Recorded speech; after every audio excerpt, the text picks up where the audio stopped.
Hello YouTube and welcome back to my Hibike Euphonium reaction series. Back here again today for some more Hibike Euphonium. Should be episodes 3 and 4. Or at least that's the plan as it stands right here at this moment. So we're back here for a little bit more. I'm not quite sure what to expect. Episode 2 was a lot of little hints here and there, little setups for future stuff, I'm sure. There's some talk about Sunfest a little bit. We chose the pieces for what we're doing overall this year in the kind of concert band contest or whatever we call it. So some kind of progression there, but more of a focus on Kumiko and potentially what she might not be doing correctly at the moment. A few things where she's not quite hitting every nail on the head, in my opinion, and some things may blow up in her face if she doesn't get alerted to them. I feel like that little interaction with Tsubame and Suzume was a little bit of a kind of indicator that she may be missing out on some things, and there may be some things that are kind of missing her gaze at the moment as a leader. But either way, I'm getting ahead of myself a little bit, so we'll jump into the singular YouTube comment from last week's video from Pencil Sharp here. First, we're shouting out Mama Kuroe. She isn't quite fitting in yet, and she wasn't part of that unanimous vote last episode. Interesting note as well. Yeah, she was upstairs doing her own thing. She didn't vote in episode 1. She wasn't part of the club yet. So is she potentially against what we spoke about in that vote, which is trying our hardest for nationals? Is that a thing? Kanade also thoroughly investigated her, which was very, very funny. She is certainly very protective, if you want to call it that. Both the OP and the episode this episode are by Ishihara, so the normal series director, which is pretty cool. And on the rewatch, the seasons motif is very strong. Obviously, moving through seasons in both the OP and the ED, kind of Kumiko representing spring in a lot of ways. And apparently Hitotose, which is Hitotose no Uta, is the song that they're doing. Song of Hitotose means something like year. So it's definitely a theme that we're going with, kind of a year theme, that along with kind of a final year theme as it pertains to a final year of high school as well. And we only hear the first kind of movement of Hitotose in the episode, which is spring. So Hitotose potentially has 4 movements, much like Liz, where each one represents a season, right? Hopefully you can kind of use the storytelling idea of Liz and the Bluebird in a little bit more of a contest-friendly way using this piece. That's a little bit more practically looking at the chosen piece, I guess. So season 2 started with a flash forward as well. This is alluding to, I guess, my running theory that the start of season 3 has been a flash forward to when Kumiko may be a teacher or a kind of instructor for the concert band of Kitauji in a few years later, that kind of thing. A little bit further down the line, that kind of vibe. So maybe it would make sense. Wouldn't be the first show to be based around a high school where one of the characters graduate and become a teacher in kind of the canon. So sure. It's not always the case, but in this show, I think it's appropriate to relate new characters to old ones. Suzume has a bit of Yuko-ness, being overly attached to Senpai, that being her sister as well, and fighting for people without them asking for it. So definitely what Yuko did in season 1 for Kaori, and that ended up in drama. So hopefully Suzume doesn't continue to go down that route. Hopefully, but again, we'll see what happens. We're only observing at the moment. As I said last week, the comments are now a Patreon exclusive thing. And speaking of the Patreon, it's time to do the shout out for the members. Very, very cool. So thank you to Any Greg, Mickey Babbers, Trails Plus Plus, Bobbin, Chobo Ribby, Ed, Fruit, Gus N, Heath, Ika, Yako Yavanen, Jacob R, Joran, Clem, Nosta, Max, Nick, Pencil Sharp 333, Ron Lad BNK, Skeleton, Without a Net, Zach, Binshi, Hans Peter, Kelvin Cawthorn, Marsh, Aidan O'Brien, and Shawk. So thank you very much to those people. Without the Patreon support, I don't know what I'll be doing. But yeah, it was nice this week to get the first paycheck as well. So thank you for money. I enjoy money, and yeah. I appreciate the input from the patrons as well. They've been quite helpful with other stuff in that area as well, which has been good. Thank you. But either way, just again, broad predictions. Sunfest is coming up. Normally there's a festival at some point as well. maybe soonish, kind of. I'd like another festival. That would be great. And of course, Sunfest comes along with the fan servicey element of seeing all the new costumes and that kind of thing. So that'll be a joy. I look forward to that. There's obviously a little bit more practically the stuff with, I believe her name is Sari. We're calling her Sari, or there's another name we use for her, which I'm forgetting. Who's the clarinet girl, the first year clarinet? And apparently they're implying it's something with her seniors is going incorrectly at the moment. So something for Kumiko to figure out. Hopefully, maybe in a similar way to how Reina picked up the stuff with Suzume before it kind of bubbled up. Maybe she should have told Kumiko, but that's neither here nor there. Hopefully, Shuichi can do something like that as well. Maybe notice something and then alert Kumiko before it explodes and ruins everything. Again, obviously, last week we were talking to this theme about Kumiko being pulled in two directions a lot between, hey, like, Haruka was like this when she was president. Yuko was like this when she was president. Asuka's like this. I've got a lot of respect for Asuka. What leadership style should I really be going for here?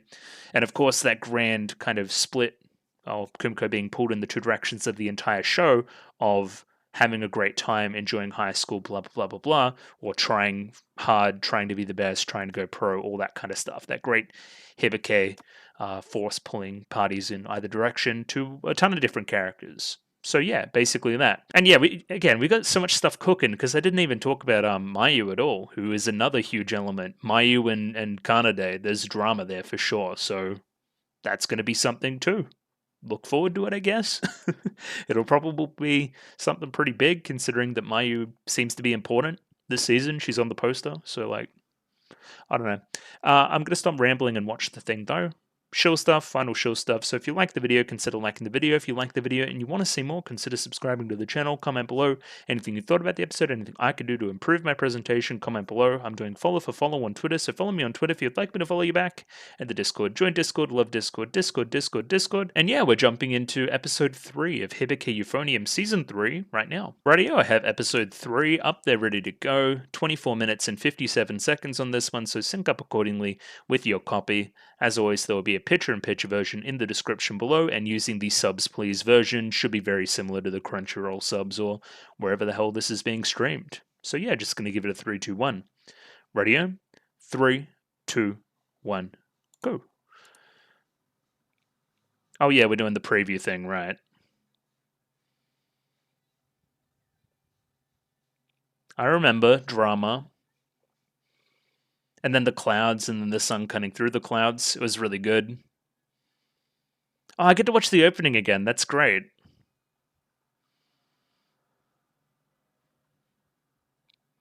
Kanade's always like skulking around. She's got some kind of agenda.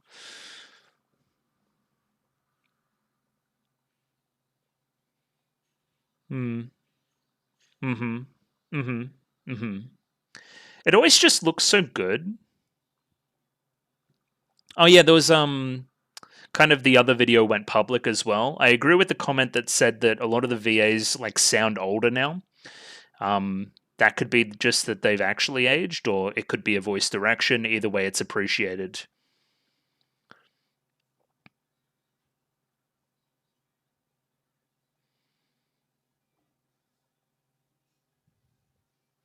Yeah, this shit rips. What did I say last week? Why do people watch like other shows? What's the point? They've already got this. Shouldn't you be happy? And maybe this is a larger discussion topic overall, but I'm a TikTok enjoyer, so I'll, you know, scroll for the funnies, as the kids say. Anime TikTok is wild. People are just unimaginably stupid. It's crazy. Okay, Shrine? Who are you? Who is White Ribbon? Are you the character? Are you Clarinet?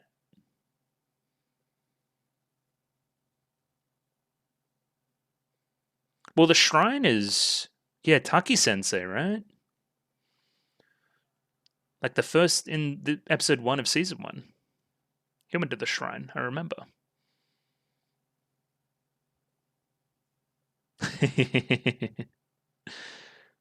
We know. But you got it at some point. Yeah, there was a whole movie about that. It wasn't an easy choice. Hmm. Okay. Yes.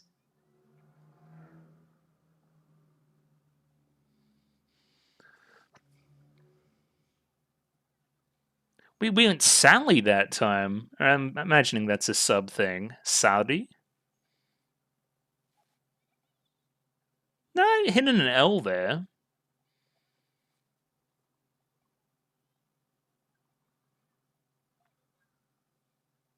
It is, yeah.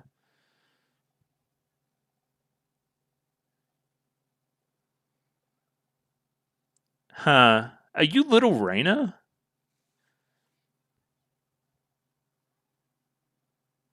Interesting. Blue Prelude. That doesn't bode well.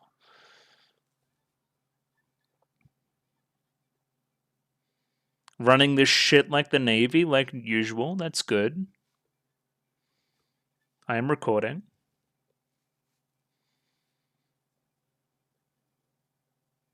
Oh, the exec notes.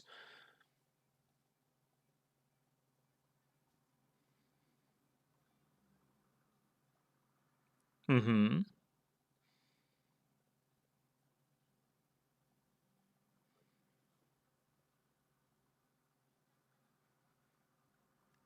It's very interesting. They're like having a conversation through the book.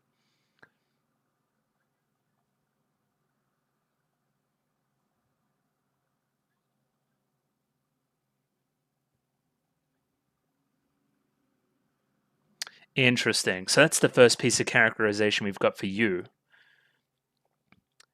Yeah. Yeah.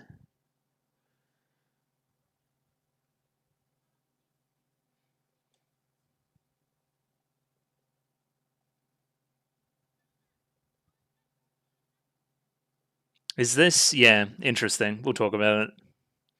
But you need to strike a balance too. You're going pretty hard. Okay, is this what we're going to be wearing? I agree.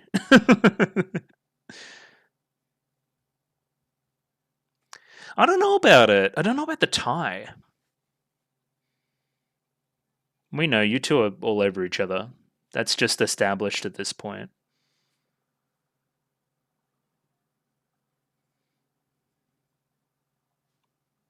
Okay.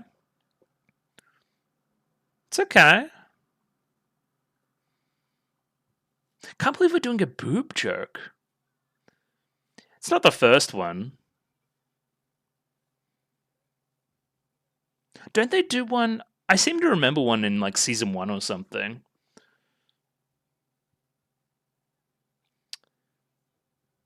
Interesting.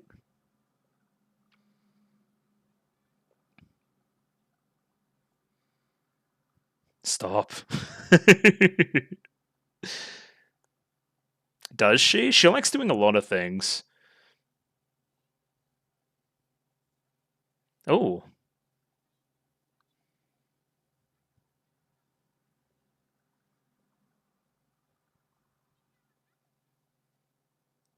okay.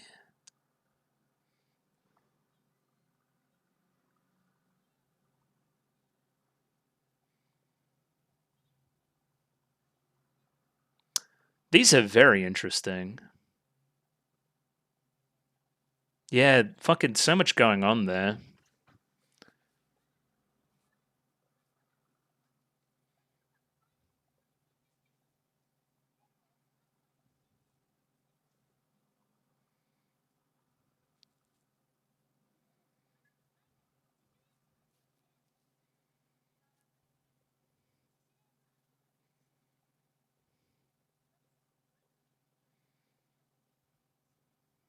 Okay. But now you got to do the hard part.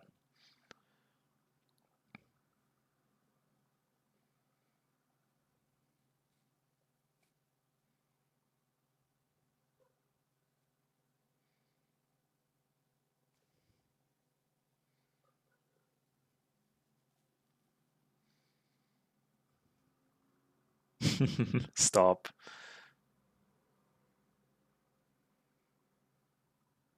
Yeah. Was that the photo? Oh, Chidera Kumiko. That's funny. Well, you're gonna do it pretty soon.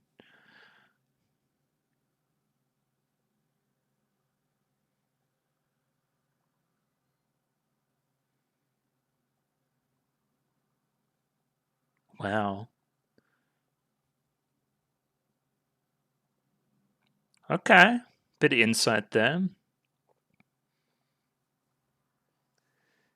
Reminds me a lot of Raina in the first part.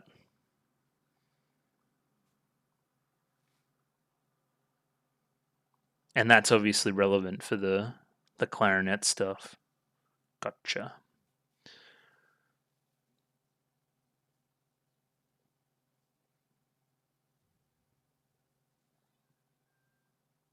You two are early again, which is good. Talk to me. Sally. Sally! Talk to me.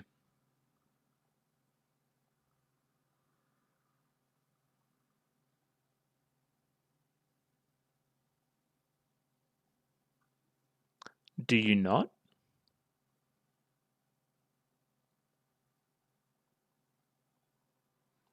Well, Kumiko, you kind of stuffed that one up.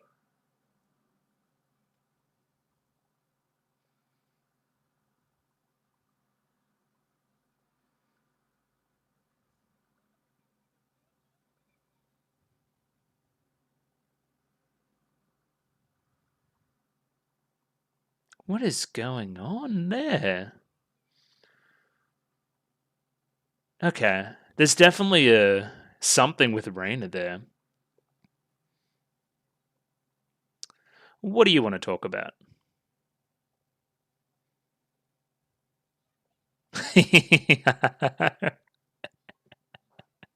Why is it a big deal? Well, I understand why it's a big deal. Love.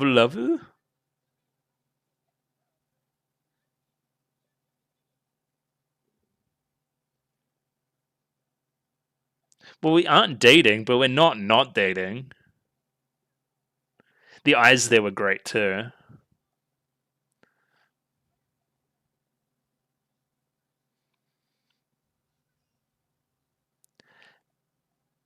Okay.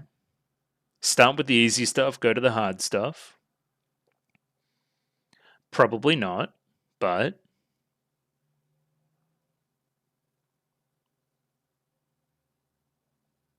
oh, well, that's really bad. I definitely didn't notice that. I noticed some elements of it, but not.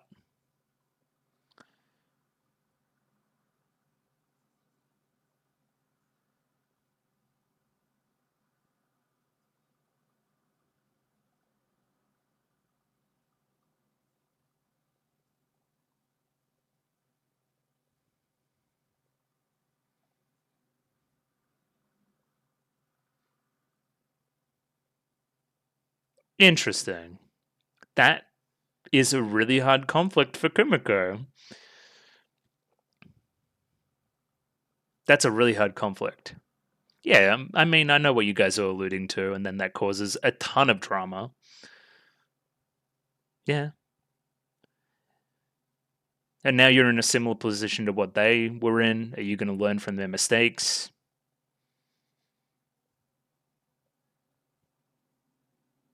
Yeah.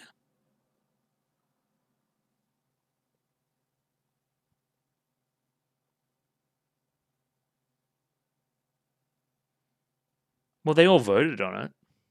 Remember? Yeah. I thought about that line too.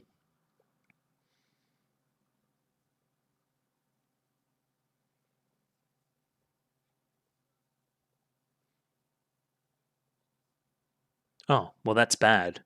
Okay, that implies that something's already happened. I'm not even going to attempt to name that instrument.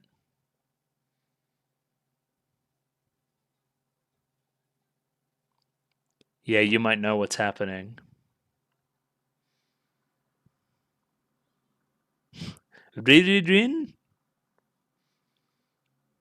We love Rurica.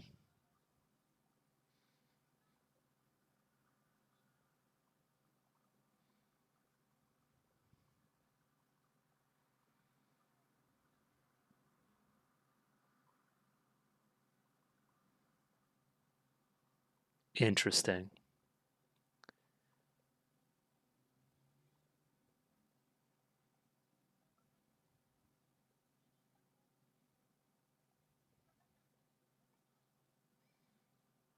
Yeah, this shit's way important.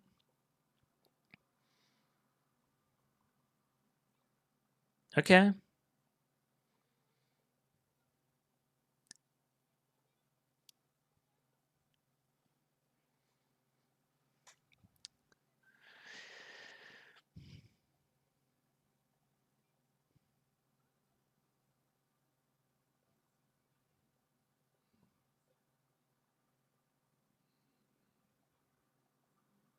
Yeah.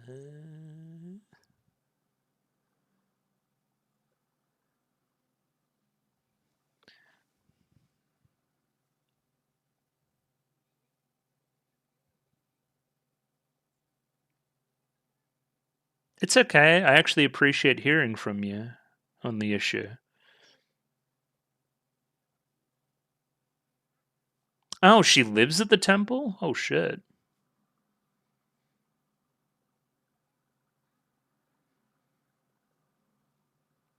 Oh, hello. Well, we found you two.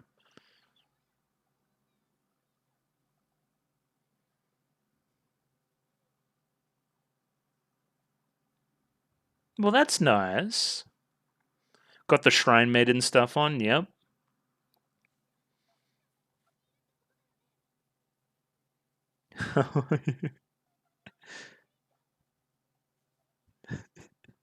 Kumiko, you're doing a Kumiko.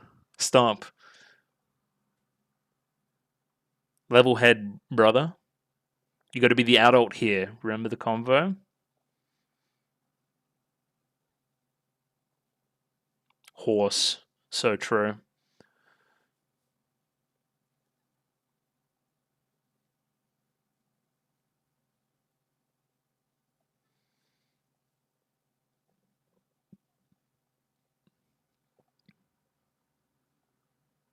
Mm-hmm.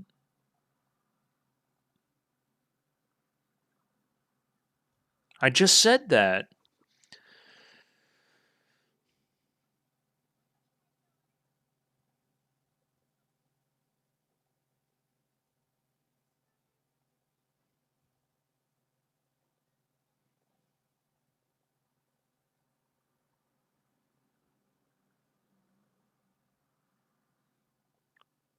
I wasn't talking about the fever. I was talking about everything else.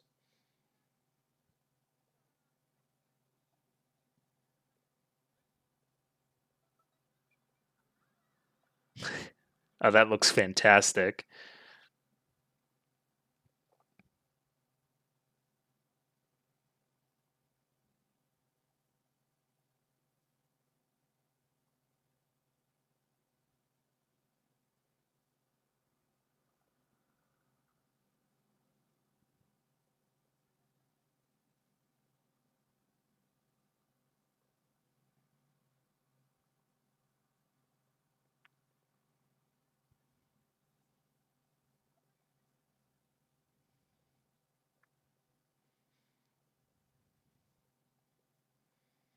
Okay, this is really good.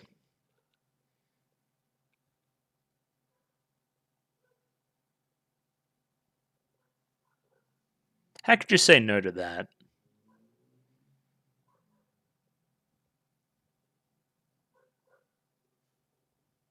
Yeah. Yeah. I'll tell Raina to pull her head in. I've done it before.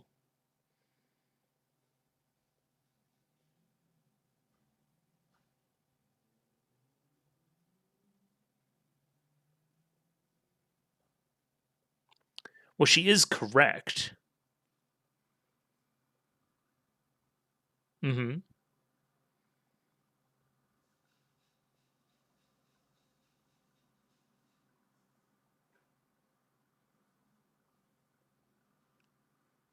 Well, you could all be competition members.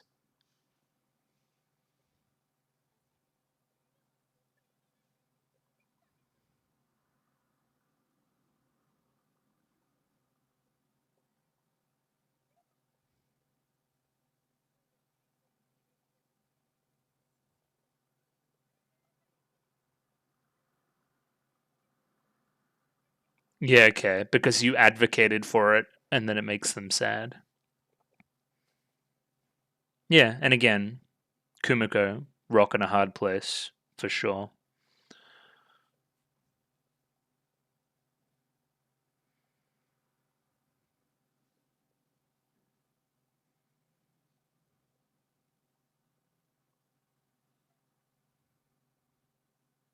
Thanks for telling me.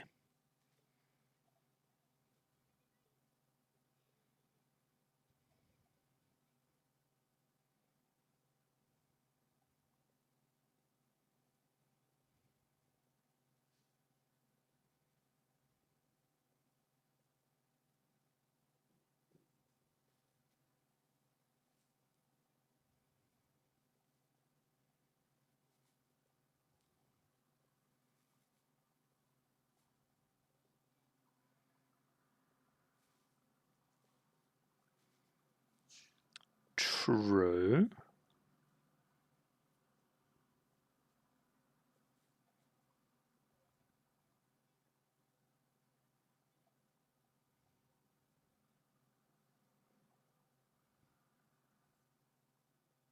Okay, everyone improved.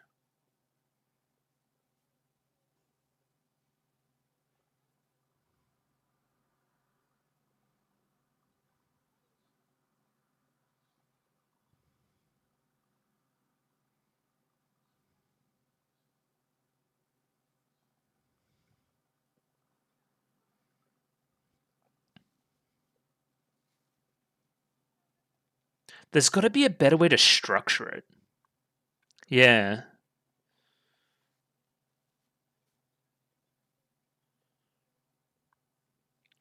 correct.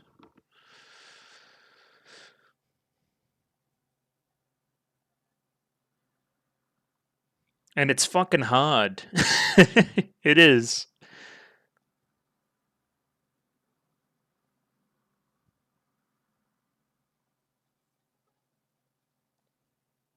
Hey, that's all you can do is listen and act, right? True.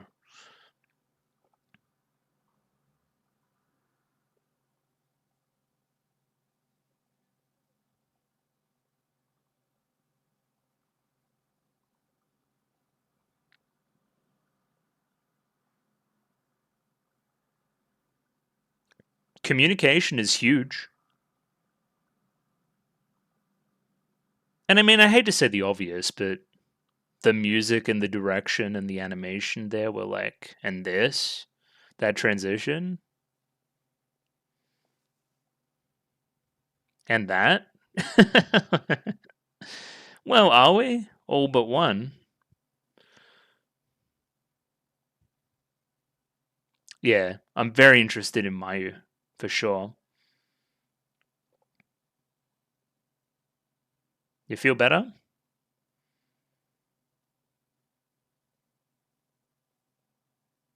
That's all I wanted. That's great.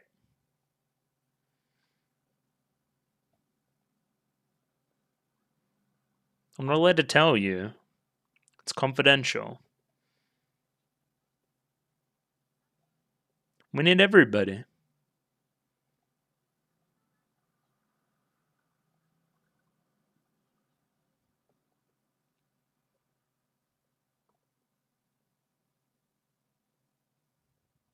Well, I mean, the other one's Rain, obviously. Well, no. Hmm. I would associate talent more with um with Asuka as well.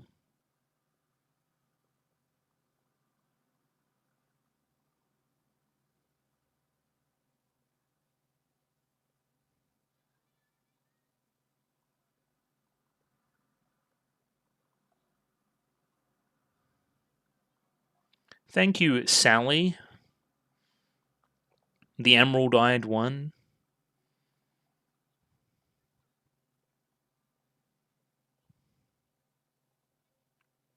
Suzume.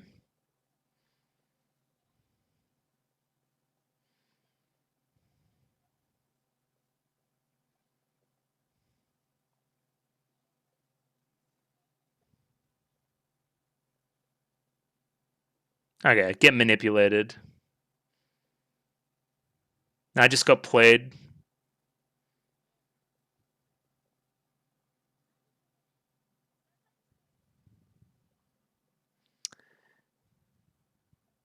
You're doing the right thing, but maybe just calm down every now and again. And then Sunfest next episode. Gotcha. Really, really interesting navigation of the central conflict of the show, this episode. Because again, like a good dilemma when it pertains to that is when I can't really see the obvious correct answer. And I think Kumiko ends up fence sitting a little bit, but in a way that I relate to, in a way that I probably would have in the situation as well. Hey, I'm not going to berate Raina for doing Raina stuff, right? I think we can all level on the same fact that we want to all improve at least somewhat a little bit. And my job as the president is to kind of coalesce everybody's opinions kind of into one direction and try to do best by the most people, right? Not in a purely kind of democratic sense, but I don't know, just try to split the middle of the people that are super intense and the people that maybe aren't as intense all the time. I liked the direction for Sally as well, feeling guilt for getting or trying to convince other first years and them getting sad and that kind of thing. But that is also part of the journey and part of the commitment. But then again, you bring in Mayu's perspective, which is like, hey, well, if they're crying and not enjoying the club and that kind of thing, we'll let them go and we'll let the people that really want to be here still be here. What's wrong with that either? Interesting. But it needs to be all of us together. Yeah, that episode was fascinating and also sneaky, really well produced. Obviously, it's Hibike Euphonium. And I forgot to explain the structure earlier, but we're definitely just doing the other episode now, and then tomorrow I'm going to analyze. So, yeah, I'll chuck the next one on now. So, again, this is a really dense show, so I'm worried that I may have missed a few things last episode going into this one that may pop up again, but again, that's what tomorrow is for, to go back through both and with the knowledge of both try to look for things as well, because I'm sure there's some stuff I missed which will indicate further stuff in this episode. Like I didn't even mention that conversation with Taki, which I think is very, very important as well. Like thinking that you're an adult, thinking that you're in control of things, but ultimately not being in control of things, and realizing that you're not in control of things and being okay with that too. That's a good lesson. But yeah, let's jump into the next one. 24 minutes and 57 seconds, very similar to the last one, episode 4, obviously. Picture in picture in the description below, and the subs please version if you wanted to access that at your leisure. So yeah, just going to give it a 3, 2, 1. Radio, 3, 2, 1, go. I really liked the mini story for the clarinet senpai lady as well. Like, hey, yeah, I might cry, I might, burst out in tears and that kind of thing. Even if she is a senpai, I don't know.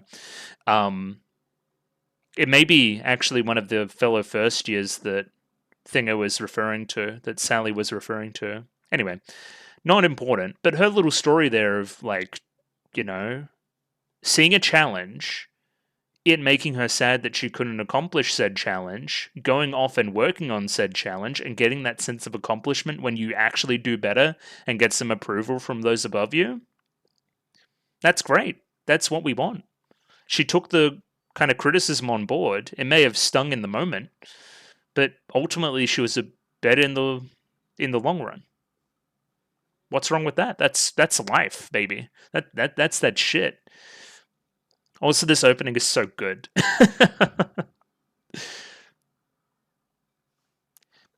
Also, why isn't True doing like every opening? What a great voice. Especially for this like kind of classy slice of lifey type stuff. Like they should hit her up like other studios other than Kyoto Animation. Also, the kind of the Suzume gossip hour last episode was quite good as well, talking about Shuichi. Thought that was fun. Okay, what is this? House. True. Music. Grave. Music. Wife. Mother.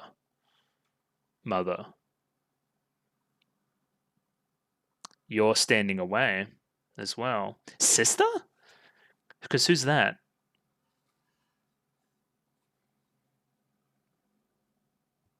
Huh.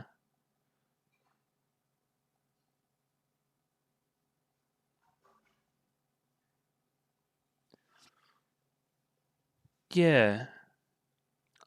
It's very similar to another episode title, I'm sure of it. I don't know what an etude is. Etude? I don't know. Yep. Yeah, Rain is gonna slay. It's true.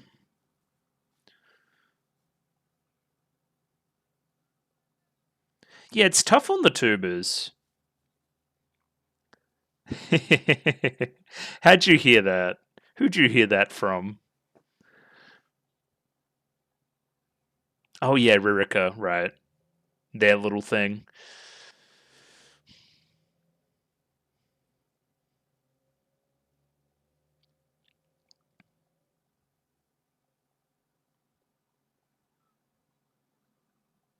Yeah, you're still just a little devil. Well, name thing again.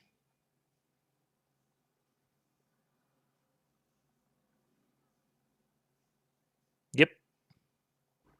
Well, what?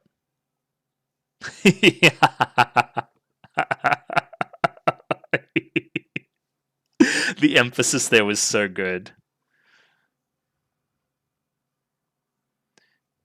Midori, the one person he will listen to, is funny too.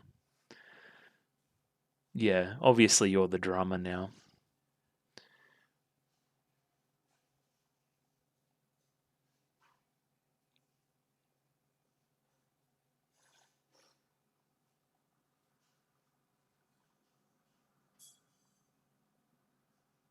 I thought he's always been weird. Huh. I want to go back and look at that.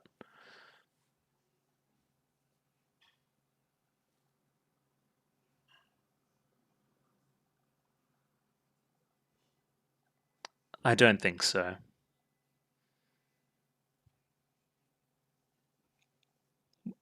More accurately correct. Well, there was a death in the family. I'm just trying to figure out who. Or a death for a long time. Yeah, I know. I figured that part out. Yeah, and they took our spot, the dogs. Boo. We hate the boys.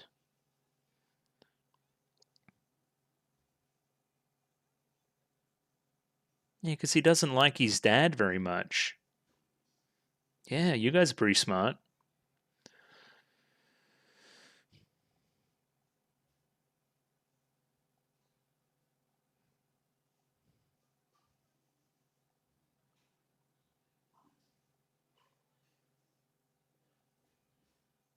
Yeah, but now you have a reason to do so.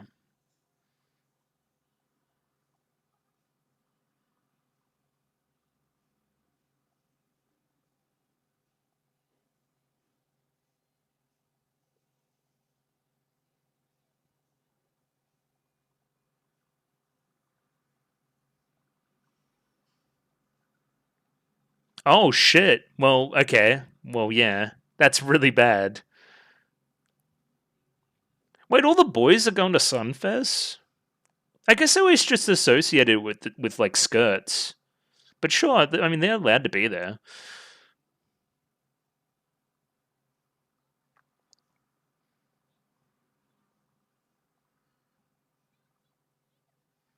You should tell him that.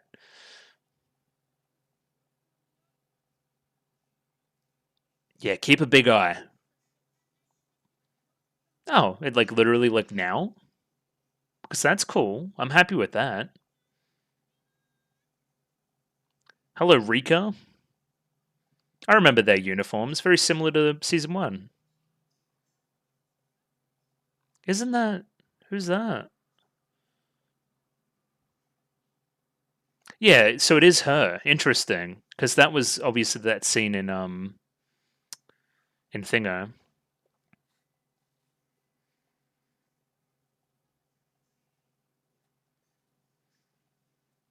You picked this one based on the uniforms, I remember that.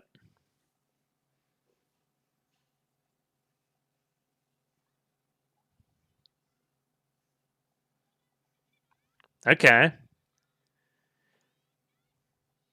She's a very different vibe to Kumiko.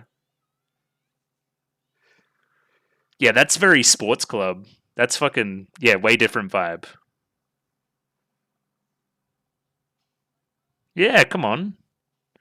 It's not quite as good, hey. Only a wave, nothing else.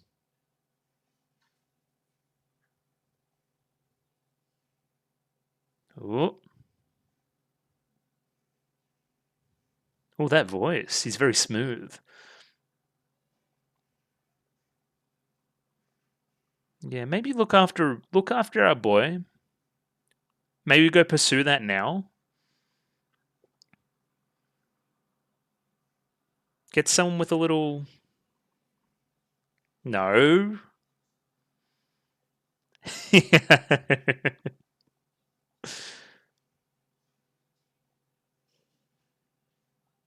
Sew it up.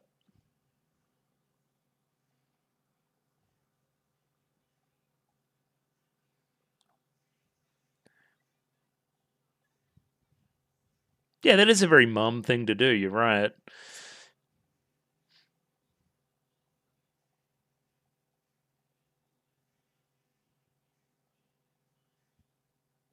Yep. Very strict coaching.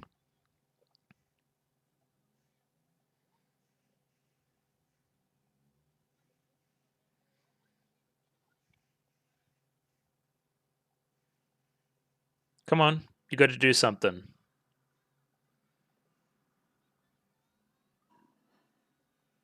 Yeah, look at us. We're cool.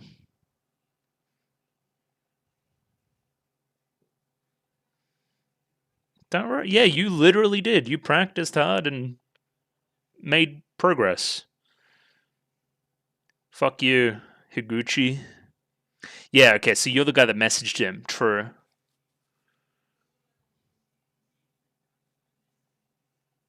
Kumiko. Kumiko. Fly in. Midori. Okay, so he's granddad. Gotcha.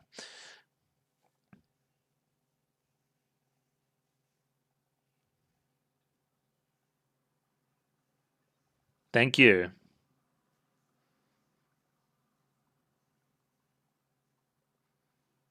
Pursue? Pursue. You gotta pursue? Pursue harder.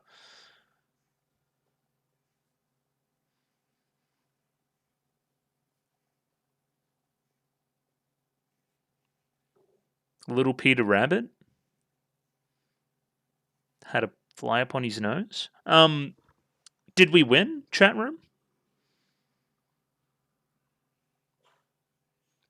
What an interesting way to do Sunfairs.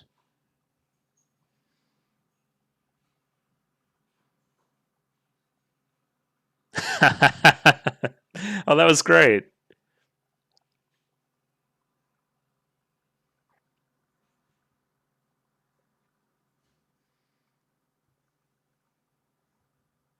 Thank you, Raina.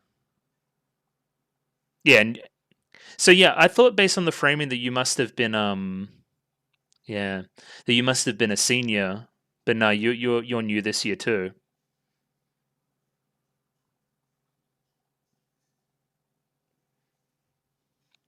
Now, did you do that prompted or not?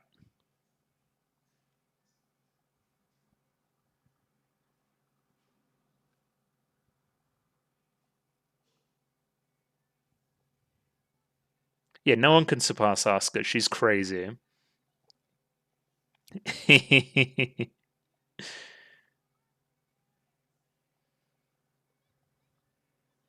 Quick! The drama's coming. Oh, and this little smile there's great too. Oh, this is fantastic. How good's that?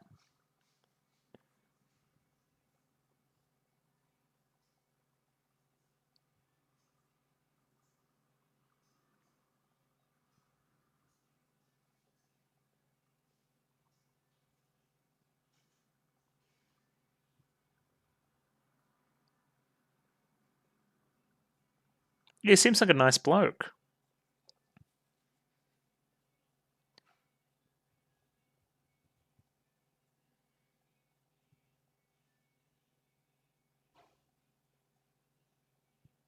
Yeah, I know. But there's more drama there from Mutomu's side.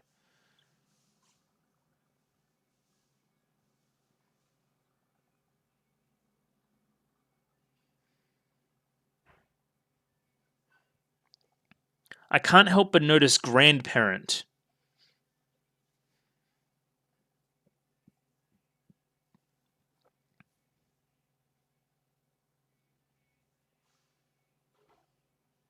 Or big sister?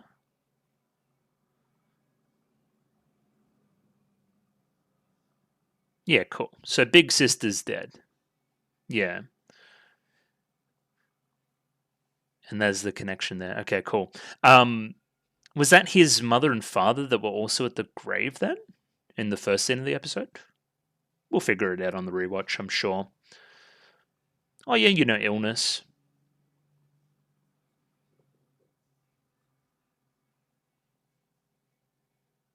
Yeah, Ryusei middle.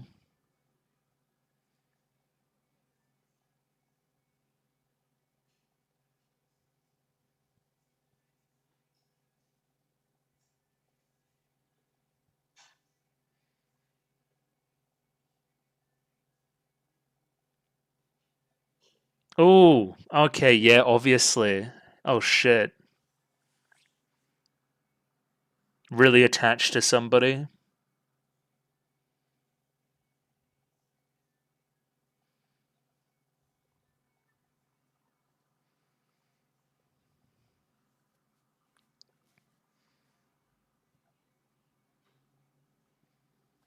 Hmm.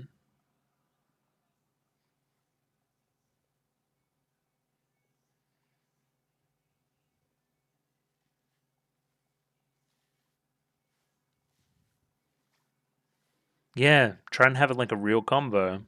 It's all about communication, eh? Well, can I leave that in your more than capable hands?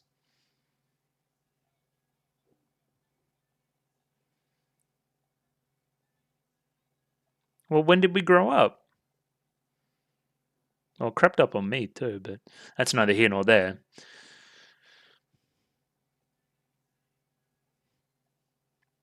Thanks, Mum.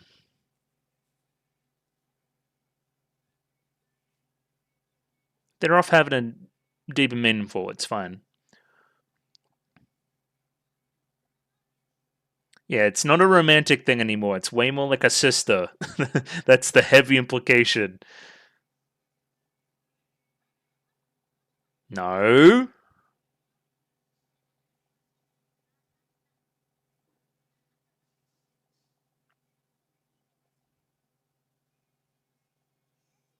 Ooh. Oh. Ah! The drama. Oh.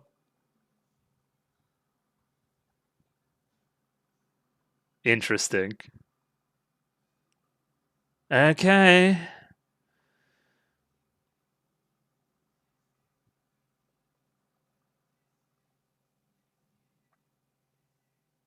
Also, am I getting the implication from that last scene right?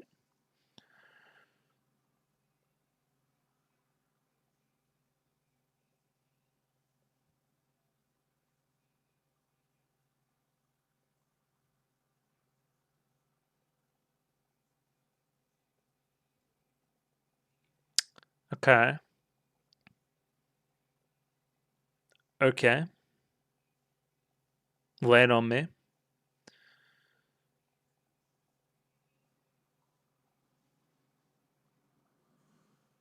Huh.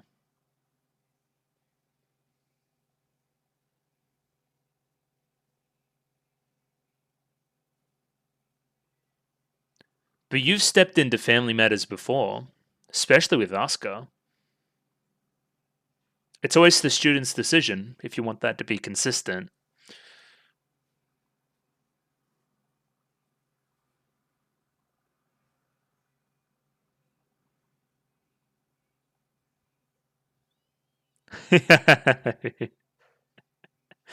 She's very scary.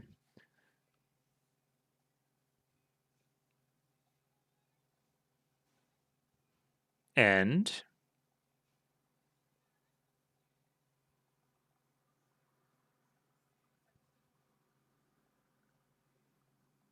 I mean, that's not what this is about.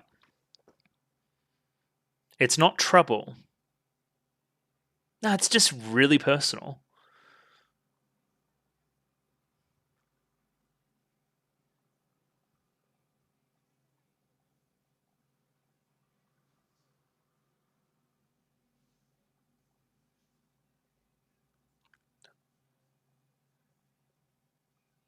Interesting.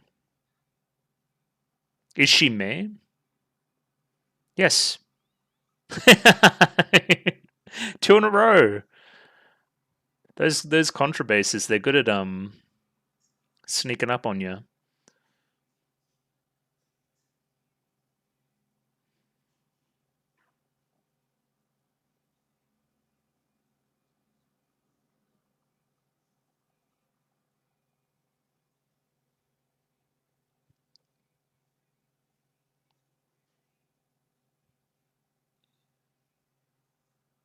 Yeah. I wish it was simpler. Well, it seems like you do.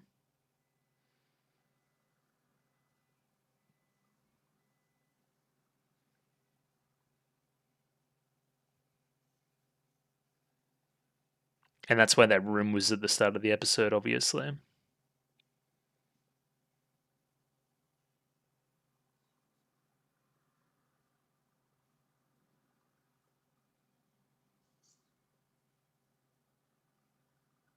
Hmm.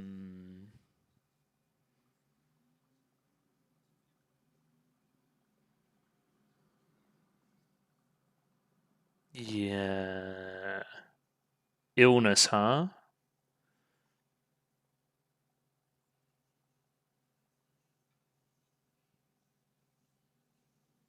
Illness.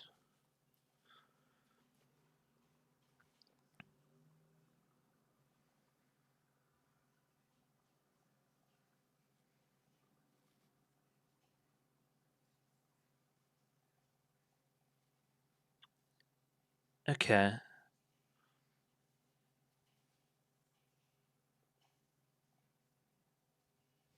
Yeah, I feel like I'm a little bit out of my depth here. So you got to tell somebody that doesn't remind you of her, because I would never tell her this either. Yeah, right. Gotcha.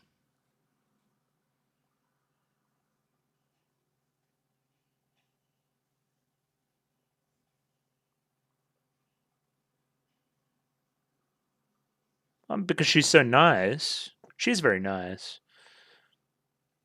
Yeah, that's a good way to put it.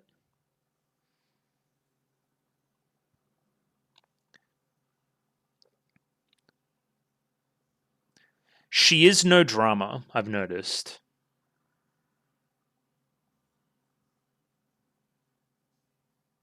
Again, last episode put all that weight on me being the president, right?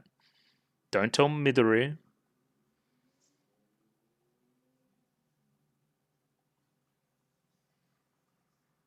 Yeah, clear up the drama.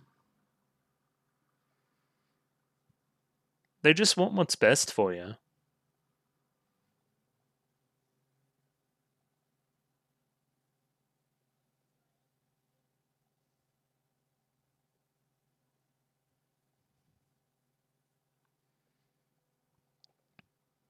It's important.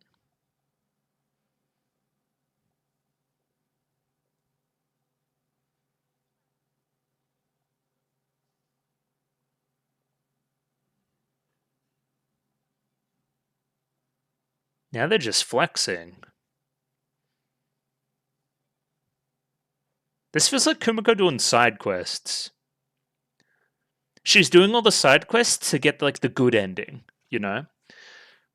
That kind of vibe.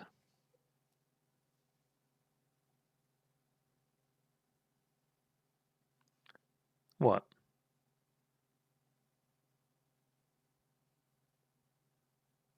Oh, yeah, great. Hmm. As long as you're alive, is funny.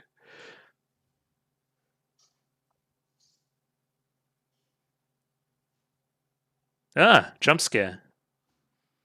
No jump scare. Thank you.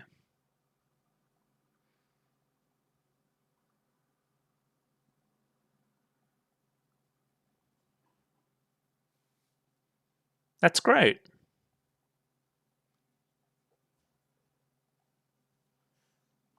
Kitauji Ningen is pretty intense. Yes.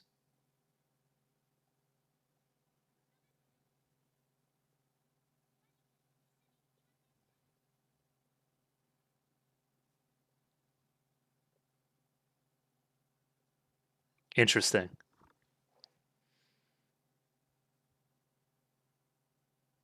And oh, that's the unique idea. Gotcha. Um, yeah. Huh. I love that from Motomu. Goes to apologize to her for what he did or whatever. And then Midori's just straight up like, "Do you want to play music?" Which again, that's what we just talked about.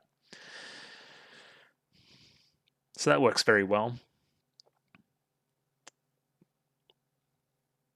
Well, this reminds me of NCon when these two are playing together as well.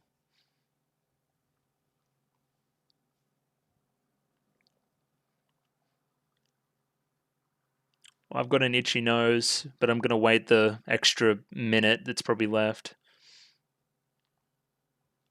The show's very pretty. Has anybody said that? Am I the first one? Oh, don't bring out the tears, brother. Oh, hell no. Nah.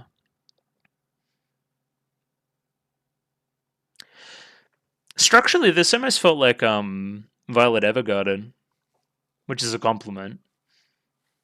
But just how contained the one episode was on one subject, and the subject being kind of tearjerkery.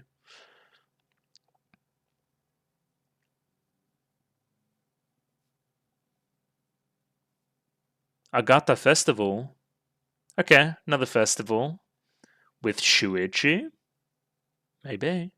So yeah, that was our episodes. Definitely two ones that aren't as linked as I thought they were, but still kind of linked. I don't know. I just kind of decided to do two this week because I felt like it, even though I hardly have the time to do so, because I want to see more of the show. Well, I'm just foreseeing next week because I'm thinking about doing a lot of Utena, so that'll probably make me less inclined to want to do two next week for UFO. So anyway, but that's inside baseball stuff.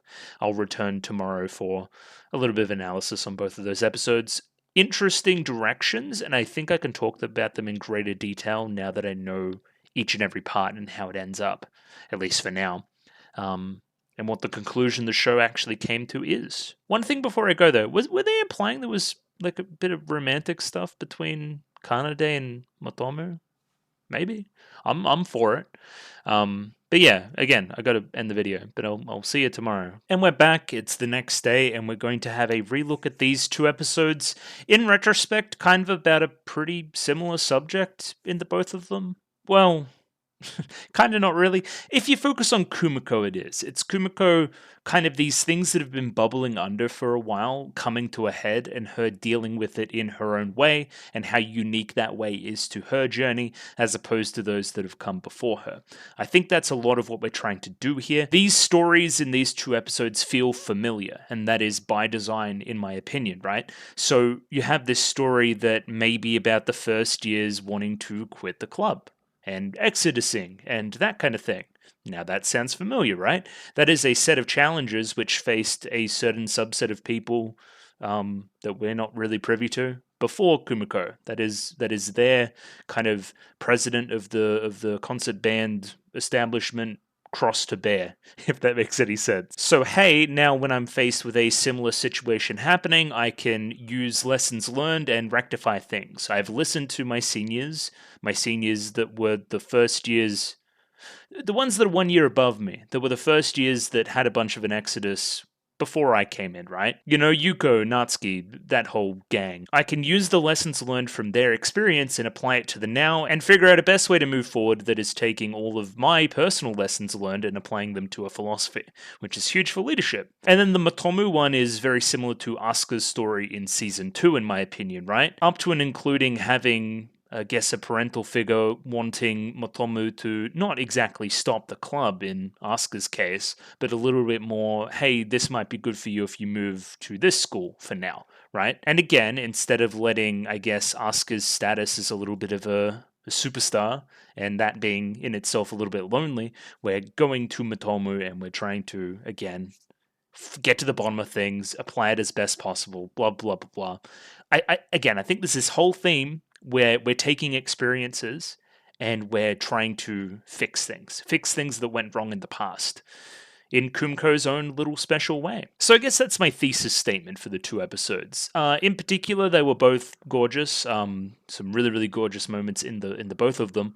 To this episode, which I have up at the moment, which is 3, all this section at the end where we're having this conversation with Sally, I think is immaculate. It's very, very good. Now, I didn't get particularly emotional at the Motomu stuff, more because I was just trying to, like, figure shit out, but that is also very well executed, especially Midori's role there as well. I think that's just very well done. And we'll go through that in due time. I'm going to go to the start of this episode and we're going to go back through it one by one. I'm sure there's a ton of stuff that I missed because as I do, I am yapping and I do tend to miss stuff. So we're going to come back through with a bit of a fine-tooth comb and try to figure some stuff out. Now, this is the insane deep lore of the show. Is this the same shrine that Taki went to in the first episode of season 1? Maybe. Potentially there would be more than one shrine in town. Either way, this is establishing pretty early that Sally is a girl that is at least interested in shrines. I don't know, you learn later that she lives here. And yeah, it kind of sets up her as the major character for this particular episode. We see here a bit of a sigh, a deep breath, looking down, eyes covered by the hair. Obviously, things need to be rectified to the point where her eyes and hair aren't down. Very cool. Very simple character design stuff that we're starting with. Yeah, she seems a little down in the dumps. That's all you're supposed to be taking, right? All this happens very early in the episode, so I get to talk about it. We basically just set up there as well that we're doing Sunfest, which is, again, I guess the connective tissue between these 2 episodes as well. But yeah, we have Reina having a conversation with Kumiko here. And they get to talking about a very Liz and the Bluebird type subject, which is, hey, what are you going to do next? Is it going to be music school? Blah, blah, blah, blah.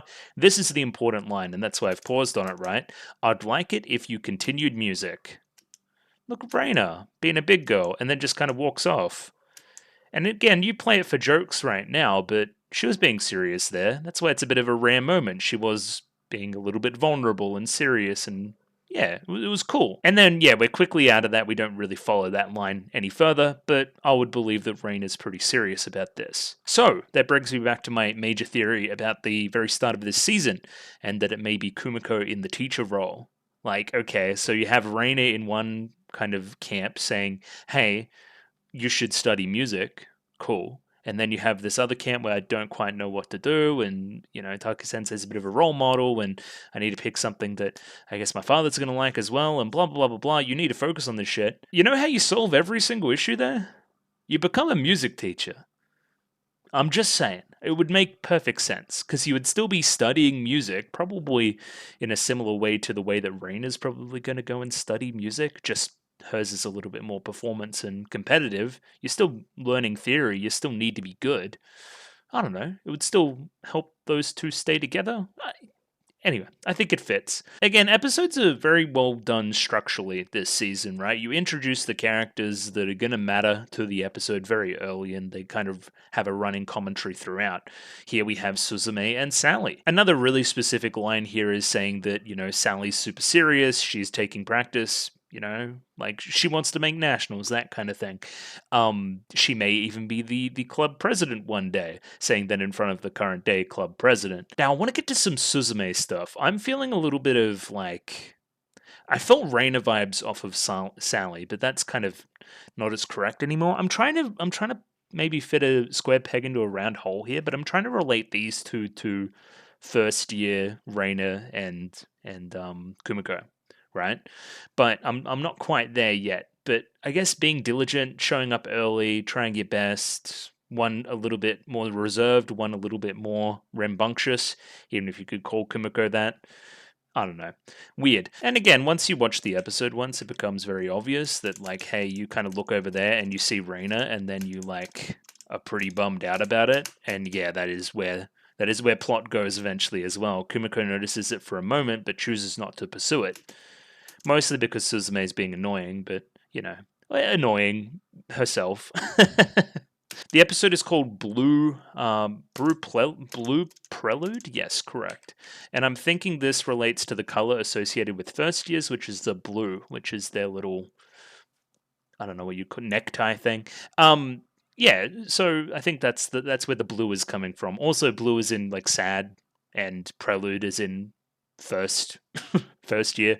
Sure, that makes sense. Then we cut to after that sequence, and we're kind of practicing marching and stuff. But we're in the heads of the, I guess, triumvirate at the top of the club. I paused on this line because it's the most important out of all of them. But yeah, they're using the exec notebook, and I think that's a kind of neat technique to get across this conversation, right? That isn't happening aloud. We're not kind of going off to a room and discussing this, but we're kind of keeping it secret in our own way. The line here is, we aren't Kitauji unless we're all there. And that is, I guess, the sticking point. That is the reason why we can't go with Mayu's strategy a little bit later, which is basically, if they want to leave, let them leave. It's fine. And again, this kind of sentiment may be a little bit optimistic in real life, but again, I understand what Kumiko's going for here. So I'm gonna set the record straight here. I was completely wrong about this character. I had a feeling about what this character was about, but I was wrong. Cool. This is not a clarinet senpai.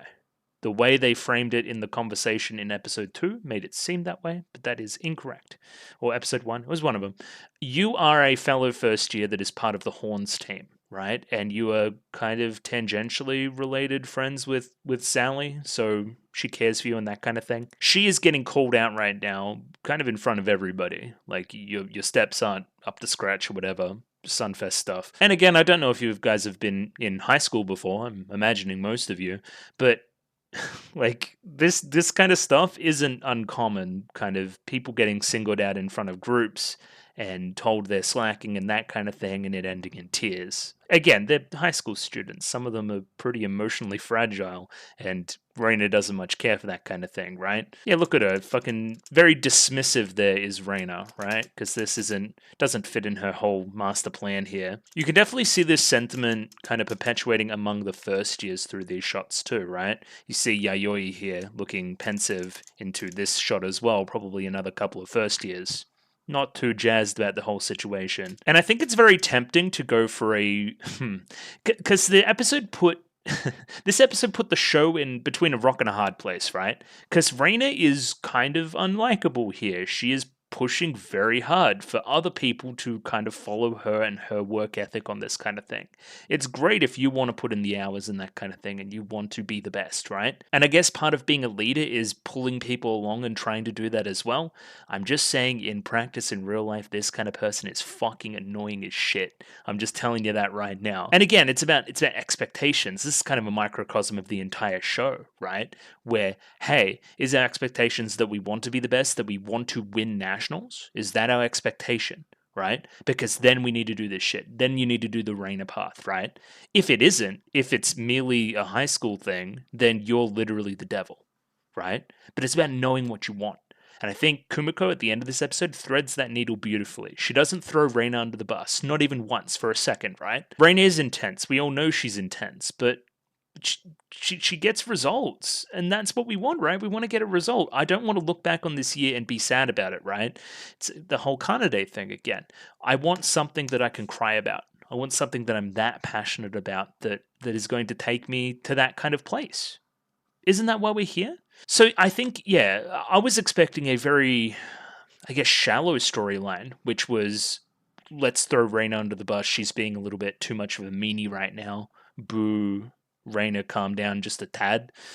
That's not what we get here, not at all. Instead, it's pretty nuanced, and you know what isn't very nuanced? Boob joke. Boob joke. I don't know. Boob joke, your mileage may vary on boob joke. I guess it links back to, again, I'm seeing in my mind's eye, there's a boob joke in like fucking episode 1 of season 1 or something, right? She's concerned about her bust size is Kumiko. So maybe that connects her as a first year to now.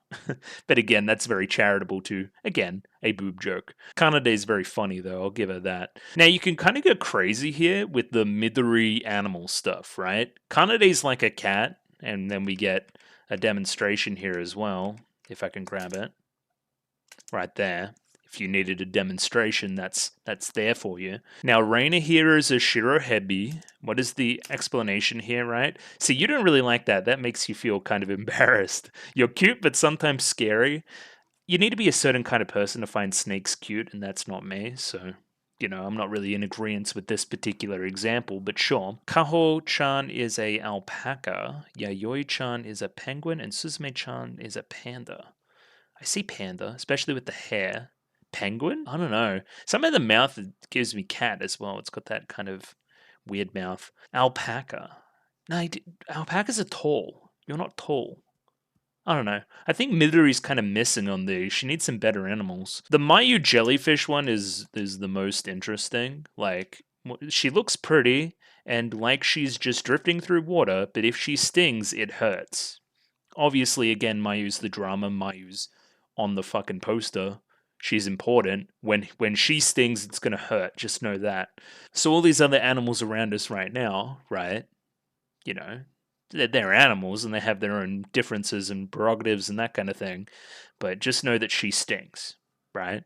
Like Reina stings. Reina's a fucking snake. Be careful not to get stung, says Kanade. There's still Kanade Mayu drama as well. I'm sensing a lot there. They're cordial at the moment, but I don't think they like each other very much. I don't understand what this conversation with you two is about, where you kind of corner Kumiko. Something about the bad people need to practice more or something. Okay, you two seem like fucking go-getters apparently, sure. And then what we notice here is that, hey, we mentioned Sally in the conversation before, that she's a go-getter, that she stays behind and does more and that kind of thing, right? And now we see her helping... person. Do you have a name? Not in this scene, you don't have a name. Where Sally's taking her home. And I guess most importantly, this is the moment where Kumiko notices that kind of tension with Sally and that kind of thing. But like, I don't know. I think the girls are trying to justify that this person's performance, the other person that Sally was with, is kind of dragging her down. And that is an example they're using for it. Then we have a small scene with Taki here, if we want to behave. In the VLC department.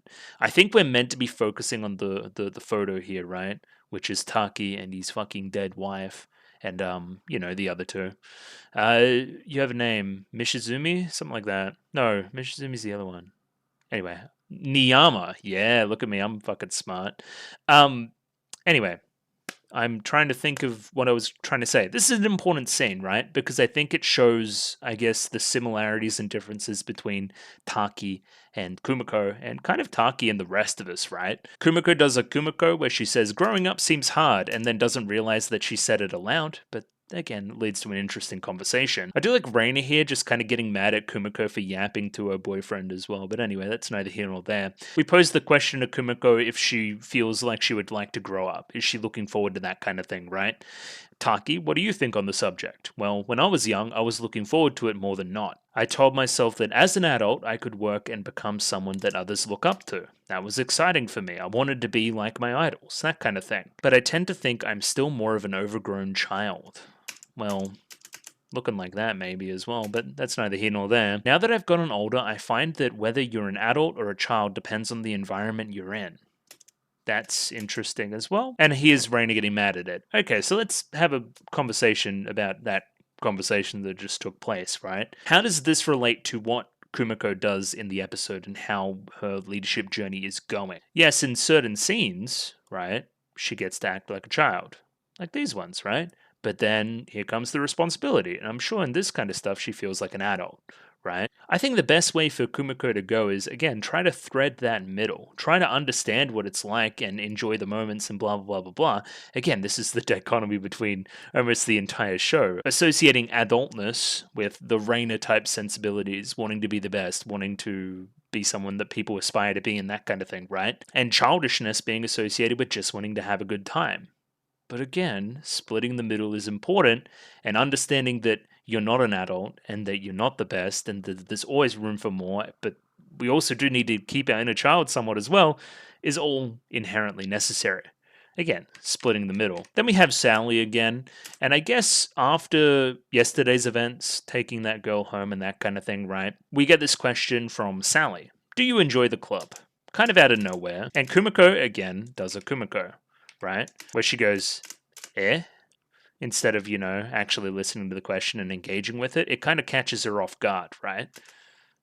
And then before she realizes it, she made it awkward and we can't actually have a conversation here about it. And then Suzume has bad timing, comes back and tries to, ask for a little meeting with Kumiko, right? And then Sally realizes that she's going to be alone with Kosaka Senpai, alone with Reina, which is bad. And again, it's just amazingly well animated as well. Look at the surprise into the movement there, into the eyes here. Is incredible. Is incredibly, incredibly good. And then, yeah, I mean, obviously the rain is happening as well. That's obviously no good. And she goes off to practice on her own instead. And then Suzume does a Suzume and she says that, I have important business to discuss. And then talks about the relationship between Kumiko and Shuichi. And it's very funny to watch, first years fawn after this relationship and think about it like that, right? Because we remember being first years and we were curious about the relationship between certain other senior members in the club and that kind of thing, right? It's fun seeing the reverse, that she's almost like this superstar type person to these first years, and her inner workings and her personality are of interest to others. It's funny. It's Kumiko coming up from being in your position to her position now. And again, it's also interesting knowing context about, the audience knows what's going on with their relationship at the moment. It's kind of a thing, but also kind of not a thing at the moment because they're putting it on hiatus while they're in the club. So you're lying at the moment a little bit, but you're also not lying too. Again, it's all in the eyes here again as well, right? The zoom in on the eyes there, and then eyes go that way for one moment, right? And then, yeah, we get really serious. I do like the order of priorities from Suzume as well. Love talk into, hey, the first years may boycott the club, which again is huge. Look how seriously that Kumiko is taking it. And this is an oh shit moment for the audience as well, because we know all the baggage that comes along with this. To the point where I was sure that this was going to be a bigger storyline. I was sure that this was going to be a 2 or 3 episode thing, not a solved in 12 minutes kind of thing. And maybe not solved, but we do get a resolution for Sally at least. And now I'm not sure about the translation here. Walk with me on this one, right? It might be more accurate to call it a mass resignation. So the first years are afraid of Reina. No. In fact, the experienced members like her. Like they admire her. So the first years have mixed opinions. What is that meant to mean? Is there some kind of, again, a rift forming almost in the opposite way to the rift forming in the other one, the one that happened the year before Kumiko even started? Where in that example, the first years wanted to take it seriously and the senior members of the club didn't go along with it and there was a seniority thing and blah, blah, blah, blah, blah. This is almost the opposite. That's the way we're framing it right now, where the first years, they don't like how strict it is. They think they're pushing us too hard, especially for beginners on instruments and that kind of thing. And we've overcorrected. We've gone too far in the other direction. And again, some really great direction there. I really like these shots through this sequence of her head tilting. Really good. I'd also like this sequence in the middle of the episode here, where we kind of see the effects of the junior resignation happening through subsequent years, right? So that would be bad. I don't want to make more drama like this happen. And here's where I thought the episode was going to go. I thought it was going to be Kumiko caught between, again, her two extremes, right? The Rain type stuff. I want to try my best. I want to be better. Cry when you want to lose and that kind of thing, or cry if you lose because of how hard you tried. Anyway, you know what I mean. And the other side, which is, hey, I have responsibility for a group here now. I need to make sure everyone's having a good time. I need to make this a good experience for people. I need to take in everybody's opinions. I thought we were going to split the middle, but again, I think we go right down the middle and split it pretty well. Yeah, again, everybody wants to be good, but we aren't Kitauji if we're all there. How do you reconcile these two things? I do like this as the next step in the mini arc for this character here as well, because we will see her improve and get positive reinforcement from Reina through the second half, and hey, great, she went on her own little arc behind the scenes. Now, this scene is good for two reasons. The first reason is that Ririka is in it, so that's like just automatically made it amazing.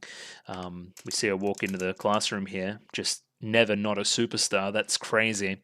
The other reason is, hey, the actual plot relevant stuff, like, I guess the behind the scenes of all the first years, right? Especially in the base kind of section, not showing up on the same day and the kind of shocks that would send through Kumiko and that kind of thing. And again, this is kind of, in essence, a plan by Suzume in a lot of ways. So, like, I guess seeing how smart she is after I assumed that she wasn't particularly smart before. She does know people, I'll give her that. So catching us back up again, 3 first years in the base section are gone, as well as Sally. Rurika says some stuff that may imply that bad things are going to happen, and then Kumiko jumps in. She's going to talk to them about it. She wants to be proactive here. Then Mayu pipes up, right, and says, hey, is this worth all this big deal and that kind of thing about, right? If they're not liking the club, we can let them quit. Mayu's argument is that people quit clubs all the time. People who want to quit the club get to quit it and be free of it, right? And then we leave more time and effort for those that want to take it seriously. This is just a natural evolution of anything, right? Think about Aoi's little story in season 1 as well. Isn't that exactly that? It was getting too serious and she had third year stuff she wanted to do, so I stopped being in the club. But again, then we have the, I guess, the next layer as well, not just the dialogue, you have the framing here, which pitches Mayu very, very much against everybody else. Remember, she's also in a different uniform still. Gold-colored instruments versus silver-colored instrument. And again, in real life, I don't disagree with you. I think that's a pretty, normal thing. People quitting club, quitting extracurricular activities because they've got other things to do. But not in this show, not in the story that we're trying to tell with Kumiko. And Kumiko, understanding from the perspective of somebody that was caught in this hard place in her first year, what worked for her and what led to the best outcome for her and what led to the best feelings was what she ended up doing. So she wants to pull people along for the ride as well. But then Mayu kind of catches herself and is a little bit self-conscious about what she said, but it's kind of an interesting thought experiment anyway. So then we go to the shrine where Sally lives, and then we see a couple of our first years cosplaying as shrine maidens. Very, very cool. A little bit of anime type stuff there for you. And are they cognizant that they're cogs in Suzume's little plan as well? But anyway, forget all that. We need to get to the Sally scene, quick smart. I do like this small part here too of like Kumiko being like super aggressive and super serious about Sally, and then Hazuki being the one that has to catch her. It's like, oh yeah, no, I am kind of scary. I'm guessing it's not common to have a huge piano in your room, and that's why 2 different characters comment on it. Yeah, it is kind of, huge, sure. Yeah, there's great stuff character-wise happening here all the time. Kumiko originally kind of trying to play it cool and saying, oh, no, don't worry, we're just here, it's routine check, blah, blah, blah, blah. But then looking over to Suzume and saying like, oh yeah, it's time. She nods, yeah, okay, this is kind of what we're talking about. You should initiate here.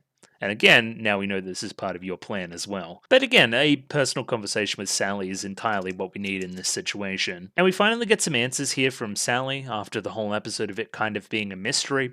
And yeah, it is about Reina, and she's, I guess, hesitant to say things knowing how close Kumiko is with Reina, right? It's not that I hate Reina. Actually, Reina is right. We have to work harder if we want to win nationals, right? And I guess part of the argument from the first years here as well is that, hey, the competition members are the ones that should be following Reina, right?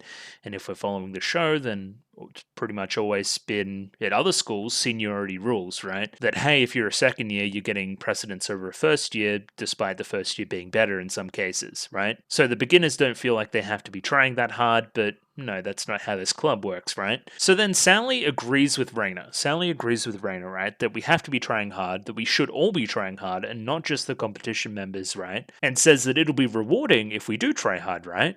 Which is correct. That's what we've learned through Kumiko's journey. That it is rewarding. There is value in trying hard at something and trying hard to accomplish a thing. Cool. But hey, I've told people to go along with this and that it will be hard, and then I see them crying, and therefore I feel guilty about it, right? And I like this from Kumiko. Kumiko's reaction initially is to apologize, but then she says, no, thank you. Thank you for bringing this to my attention. Like, no one's quit yet because of you telling me this right now. We didn't let it fester anymore. We didn't let it bumble under. We're actually addressing it, right? So Kumiko here then kind of, I guess, says, hey, I've been thinking very similar things to you, Sally. Like, and I want to thank you. Thank you for encouraging them as well. Thank you for encouraging the first years and saying that it will be fun, right? I've thought that maybe we should split up into beginners and competition members as well in the past, but I think everyone feels together because of this, and everybody knows that there is some accomplishment that we're all going to accomplish together at the end of the road based on your encouragement, right? Again, Kumiko's lessons from her first year and how she learnt that trying hard equal good and fun time. She wants to apply that to everybody else as well. And everybody else on some level did vote in that thing about what they wanted to do, right? And if this is part of the way that they're going to do that, then that's the way they're going to do that. But then, are you happy with things as they are right now then, Kumiko? Are you going to change nothing? Well, not really. Well, I'm not happy with the way things are, but I'm still probably not going to change things as well. Concert band has a lot of people, and a lot of people because a lot of opinions and a lot of kind of motivations as to how and why they're going to do good and that kind of thing, right? It's hard to find one correct answer for all of it. And that's what leadership is, baby. Take concert band out of it. This community, this society has a lot of different opinions about how it should be run and that kind of thing, right? It is the job of those that lead to take on board all of these different opinions and try to best apply them to the way we live our lives, right? That's what leadership is. Taking everyone's opinions and creating a united vision that we can all be proud of. And here's the line. So yeah, bring it all to me. Tell me everything. Small stuff, big stuff, stuff about other people, stuff about you personally. Bring me everything. And yeah, again, she's sitting the fence here a little bit, but I agree with it because it's something that I do a lot as well. Like, if we just talk it out, I'm sure we can find some kind of compromise between everything. But the thing is, I've got to know. There's got to be open communication here if I'm going to lead in a way that pleases most people. And I guess I should mention some of the visuals that were playing the entire time as well.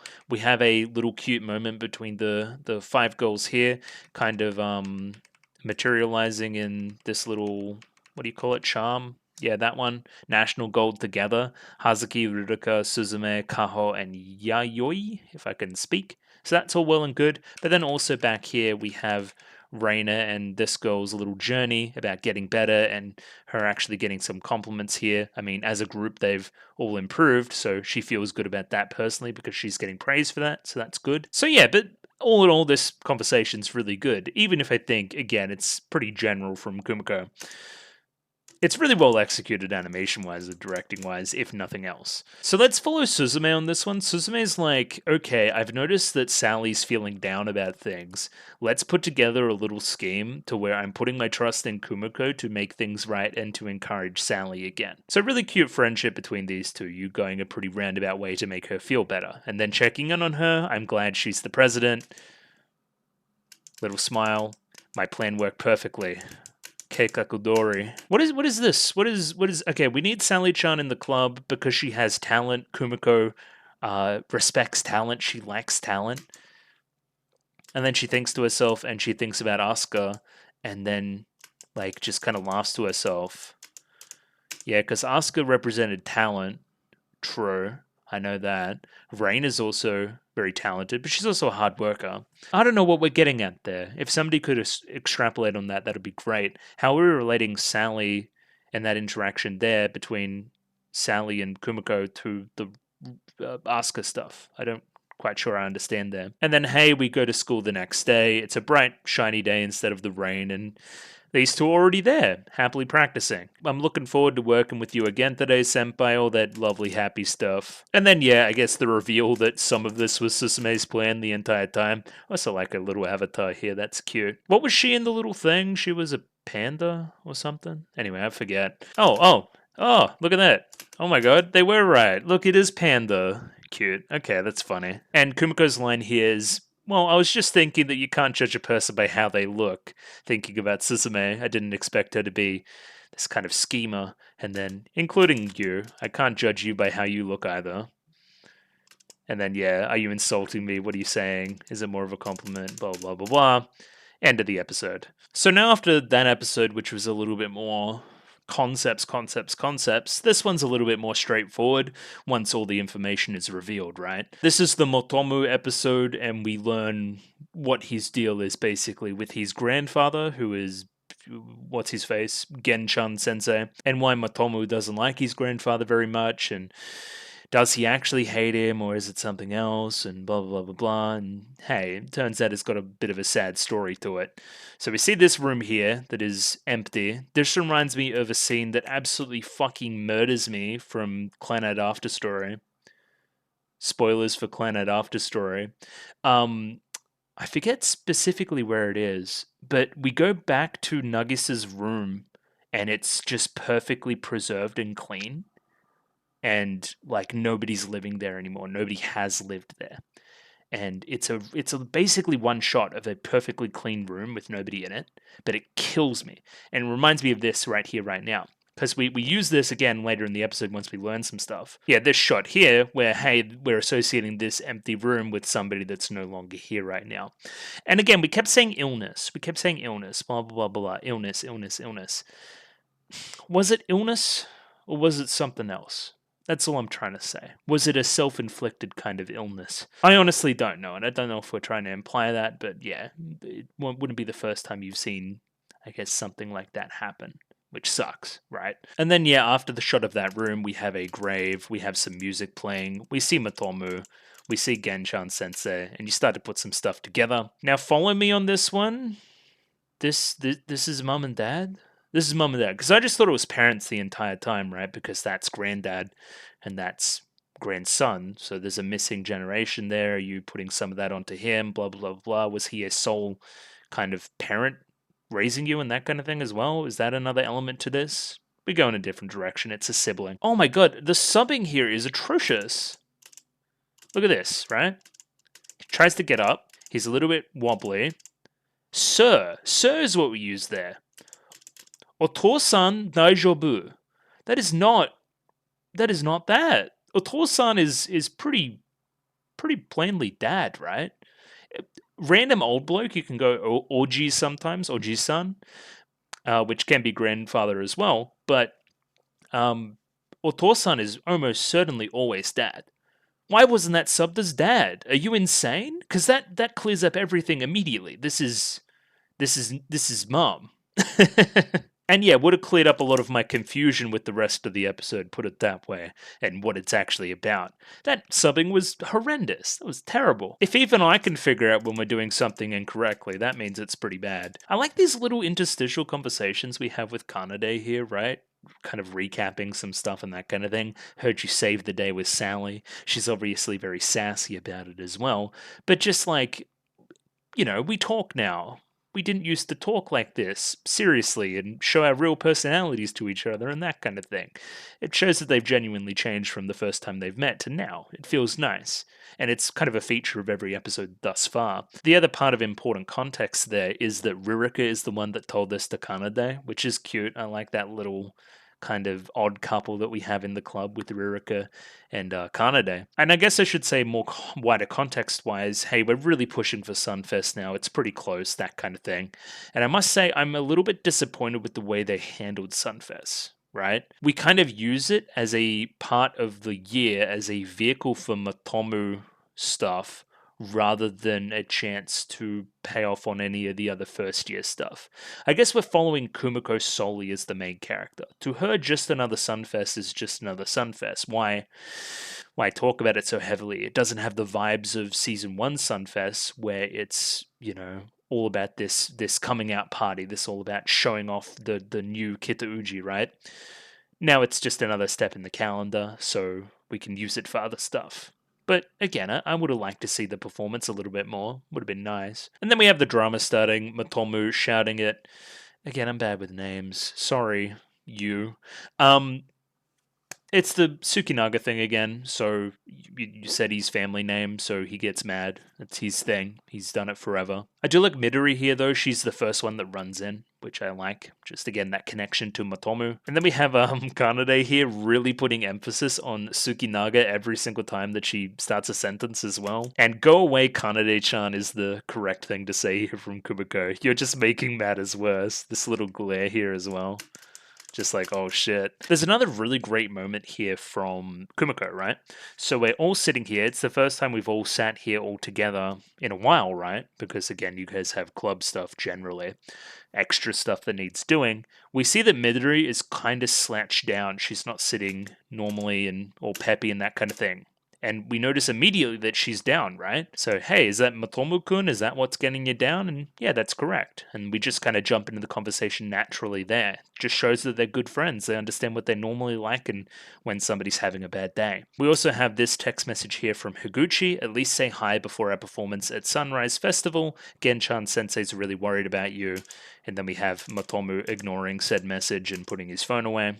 Even if you wanted to get super cute here, we've got a sister and a brother in the same frame. So, clearly on the mind. And I do like how the show treats this particular plotline. It is something that people could have missed. So we do mention it, but we don't dwell too much on the reveal of the connection between Genichiro Tsukinaga and Matomu, right? We don't kind of dwell on that connection. We establish it, we make sure everyone's on board for the ride, and then we move on. Again, we hate the bloke because we hate Ryusei because they're a bunch of dorks. Look at them. Is there one of them that does not have glasses? They're all Harry Potter looking motherfuckers. Get them out of here. And yeah, we put together that, hey, like, why didn't he continue going to Ryusei? He pretty much had a straight in there. He would have been working with his grandfather every single day. What's the go there? Obviously, he didn't want to. That means there's drama. He's also been off school recently with other drama. Probably that was the anniversary day where he needed to, do the whole anniversary thing. And this is another really important moment that'll come up again later. Motomu never told Midori about any of this stuff, about what he's actually feeling, right? Because he believes in the purity of just playing the music and none of the drama that comes along with it. That is kind of the club that his sister wished could have existed, right? The one that had no bearing and no kind of knowledge of the family connection or anything and just let the music do the talking. He wants to keep Midori that exact same way. Again, sees a lot of his sister in Midori, and makes sense that they haven't talked about this despite being pretty close. Hazuki says something really important here, which is pretty rare. It's a bit of shade there, but hey, Ryusei is right after us at Sunfest. Isn't that just going to be mega giga drama? And yeah, it scares Kumiko. And again, this is so great in retrospect. Again, we reveal this information to Midori, right? He'll be okay. He loves music. Motomu loves music. He won't do anything to disrupt their performance. Correct. That is what happens. But also, that's the perception you have of him based on the perception that he's giving to you, right? About it, the love of music and just music in general and none of the other BS, right? So again, you almost see Motomu's sister in himself in a lot of ways too. That's crazy. That's really cool. And again, I thought that this was a recipe for disaster, and it didn't end up being that bad. Like not addressing this before the kind of performance, it led to one blow up, and we put it kind of aside, and we just did our thing. So I guess that way we didn't even really use Sunfest as the drama, but more of a meeting of characters where we can get information. Okay. Yeah, it's a really weird one. This is one of my favorite interactions so far in this season. We have President Azusa Sasaki. This is a person that. Bear with me on this one. I think I deleted it, unfortunately. Maybe. Let me check. That's you, right? You're Azusa? Correct me if I'm wrong. Also, Kumiko looks so young here. Oh my god. Alright, if you're not following me on this one's the very first season, the very first scene of season 1, right? This is actually from the recap movie, but same deal gotten across. One of the first characters we see in the show. Basically set up as one of Kumiko's friends, and she goes off to this school which name's escaping me. It's Rika. Rika sounds correct. And hey, this represents a direction that Kumiko could have gone as well. And I won't skip to it here, but I really like the moment where they just kind of acknowledge each other and wave. They don't go over and have the conversation like they did at Sunfest in the first year. They just kind of, yeah, hey, I'm doing my thing over here, you're doing your thing over there. That's great. We've kind of grown up, we've gone in different directions, but there's still a mutual respect and an acquaintance there, which I really, really enjoy. Really mature way to look at it. I do really like the coincidence of like, okay, Kumiko she wanted to try a new school because she wanted to try new things, but also she just kind of liked the uniforms. That's not why she went here. It had nothing to do with concert band or anything, right? She wasn't really thinking about that at the time. Yet you're the president now? I like that. I think it's beautiful that you don't try to resist fate. That's a great line. That's fantastic, because it can be seen as shade, absolutely. I do like that you don't think about things at all and just kind of let them happen. Again, contrast, this is very much is not Kumiko's style of leadership. All in, hands in, very sports team. Not quite. She would absolutely stuff up a scene like this. That's just not her thing. Again, we contrast it immediately. We go, why don't we have something like that? We do. We have Kitouji Faito. It's like not entirely the same thing at all. And here it is. Again, I said I wasn't going to talk about it, but it's a great moment. I do like their costumes though, because one of the characters mentioned it just then. Yeah, they are really cool. I like the headbands a lot. There's also a very quick scene of skirt repair here with Mama. I don't really know what the point of it is, because I don't really remember how it links to anything else, but again, she can fix stuff. It makes her seem like the mum of the group even more. We call her Mama here. That name has kind of disseminated out. People are actually using it. Again, we have the contrast here between what Azusa was doing and what Kumiko's doing here, right?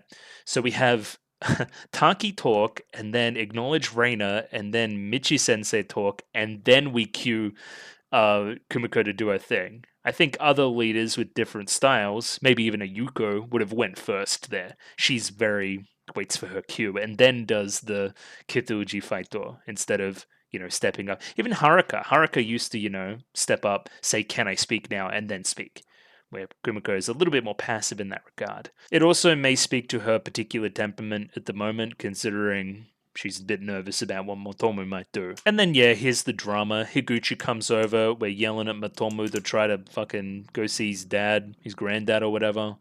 And then, yeah, drama.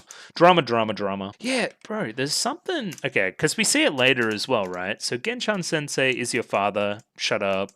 Cut to Kanade. Like, disappointed, almost. Like, ugh. Or it's more like she knows that this may fucking affect everybody else as well and is a little bit nervous there. What are these in the back? Why are they dressed up like fucking Persona 4? What's going on there? Anyway, back on track. Midori also runs in here and saves the day again, like she always does. And again, Matomu's a professional. He's going to not let it affect the performance. And yeah, I wish you hadn't seen that, Midori. Is a great sentiment there as well. And then walks away on his lonesome a little bit. And then, yeah, we don't get to see Sunfest, but I guess I've made my peace with that. Takekawa. There we go. We finally get a name. Hello, Takekawa. Who did a great job. Again, you had your little mini arc during the training for this, and now you finally did a good job, apparently. That's good. We're happy. We're happy for you. It's all about the shift in perspective, right? Because that's very similar to, again, seasons 1 and 2.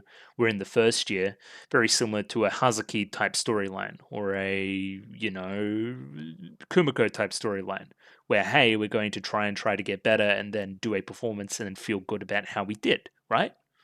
Cool. Like, completely new to this, completely new to the marching thing, want to get better, that kind of thing, positive reinforcement. But we're seeing it from the perspective of the seniors. We're seeing bits and pieces here and there that are affirmative, but not the full story.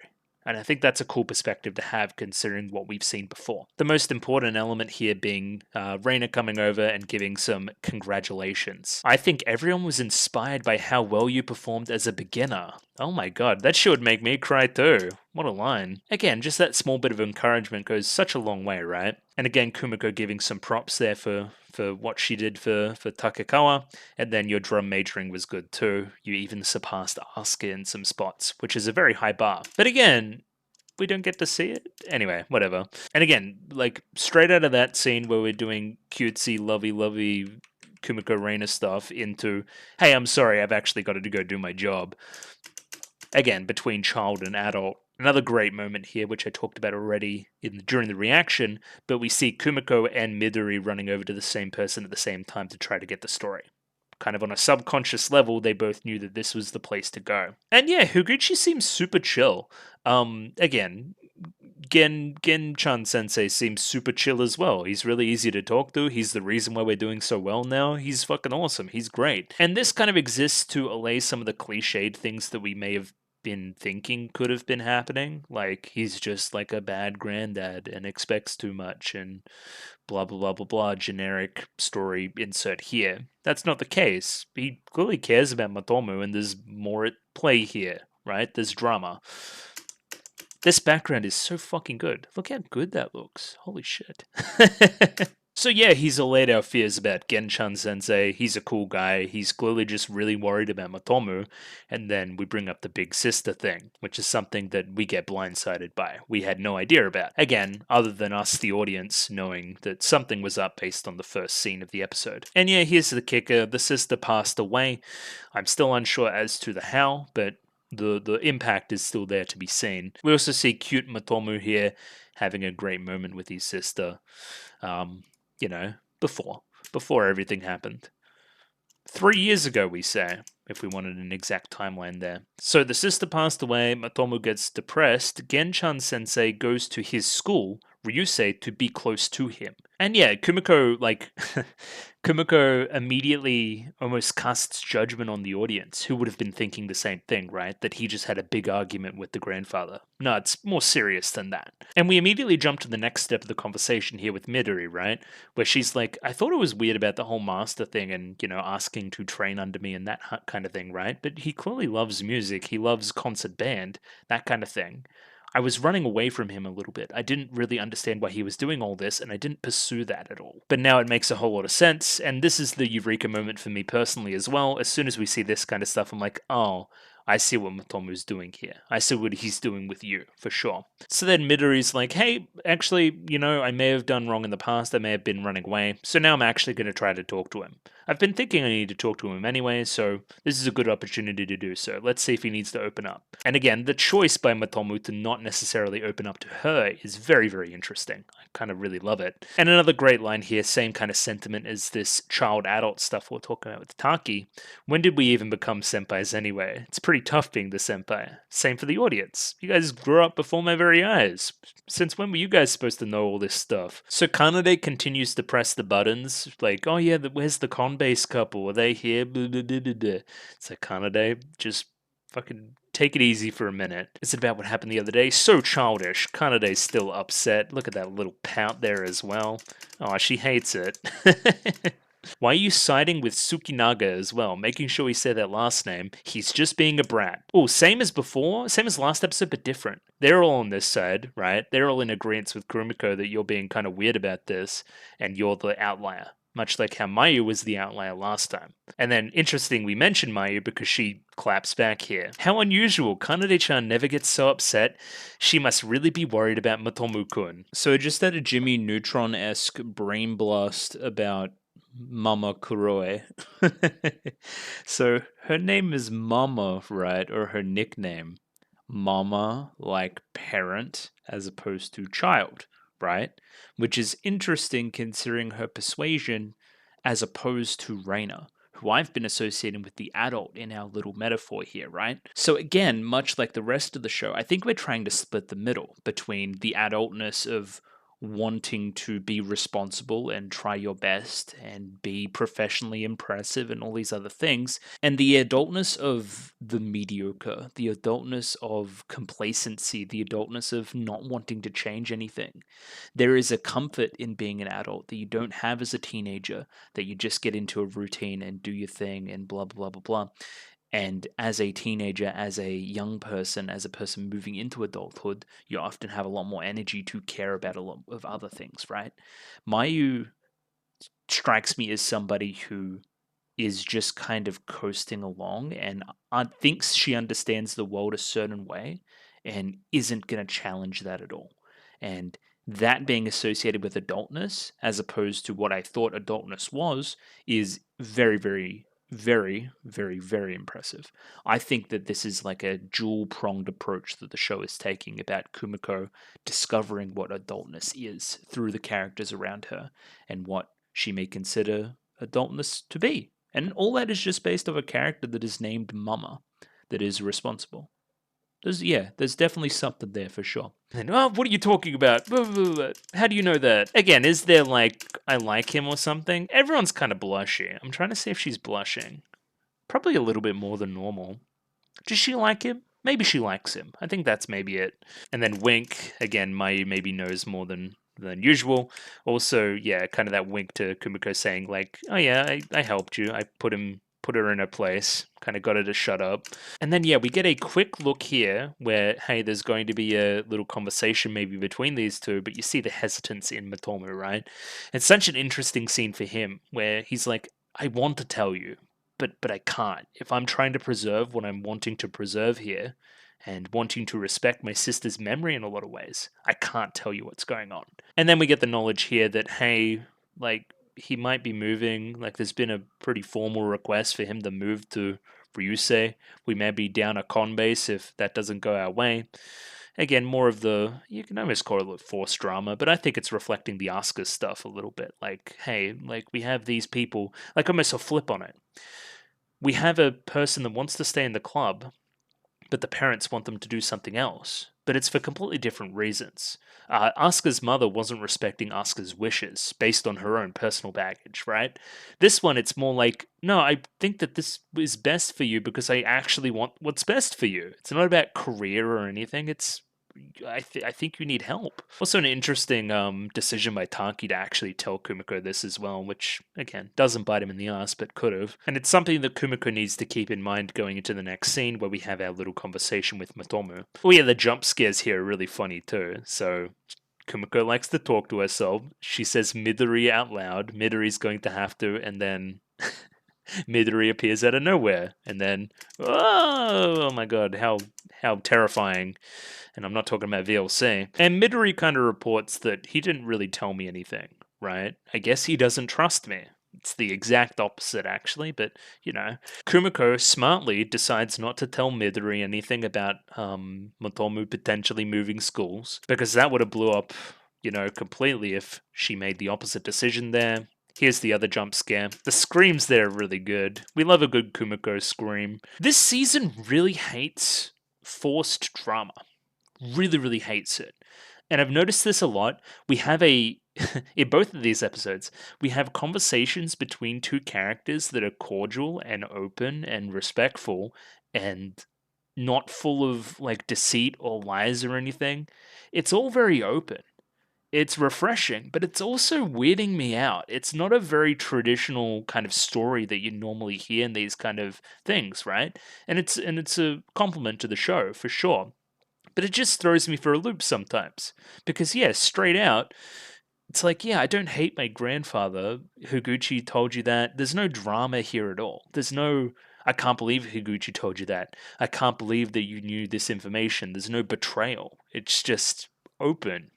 It's quite weird feeling, but it's good. So again, the three of us used to be close. That's why my sister went to the school Grandpa taught at, which is a different school to Ryusei because Ryusei is an all-boys school. Correct me if I'm wrong. So she loved music, so she went to the school that Gen-chan was tutoring at, right? That he was the guy. But being the grandchild of the instructor, she suffered in ways that had nothing to do with playing, like jealousy, like favoritism, like any number of things that would have come up because of this in an intense environment. Like, hey, remember all the claims of Reina having some kind of Nepo connection to Taki, and that's the reason why she got kind of, that part instead of anybody else in season one? That being kind of the, I guess, impetus for there to even be a re-audition. That played out fine because Reina's strong as shit. But what if Reina wasn't strong as shit?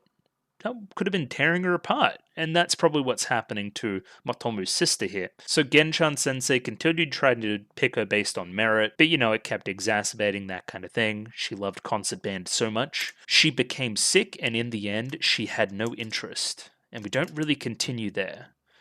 But the way we explain the story there, it seems to relate her illness with the jealousy that was going on, the environment in the club. So that's my query. Is that what we're implying? I don't know. But again, that's the reason why he wants to go on his own path. He doesn't want to be in the same position as his sister. He doesn't want to be at Ryusei.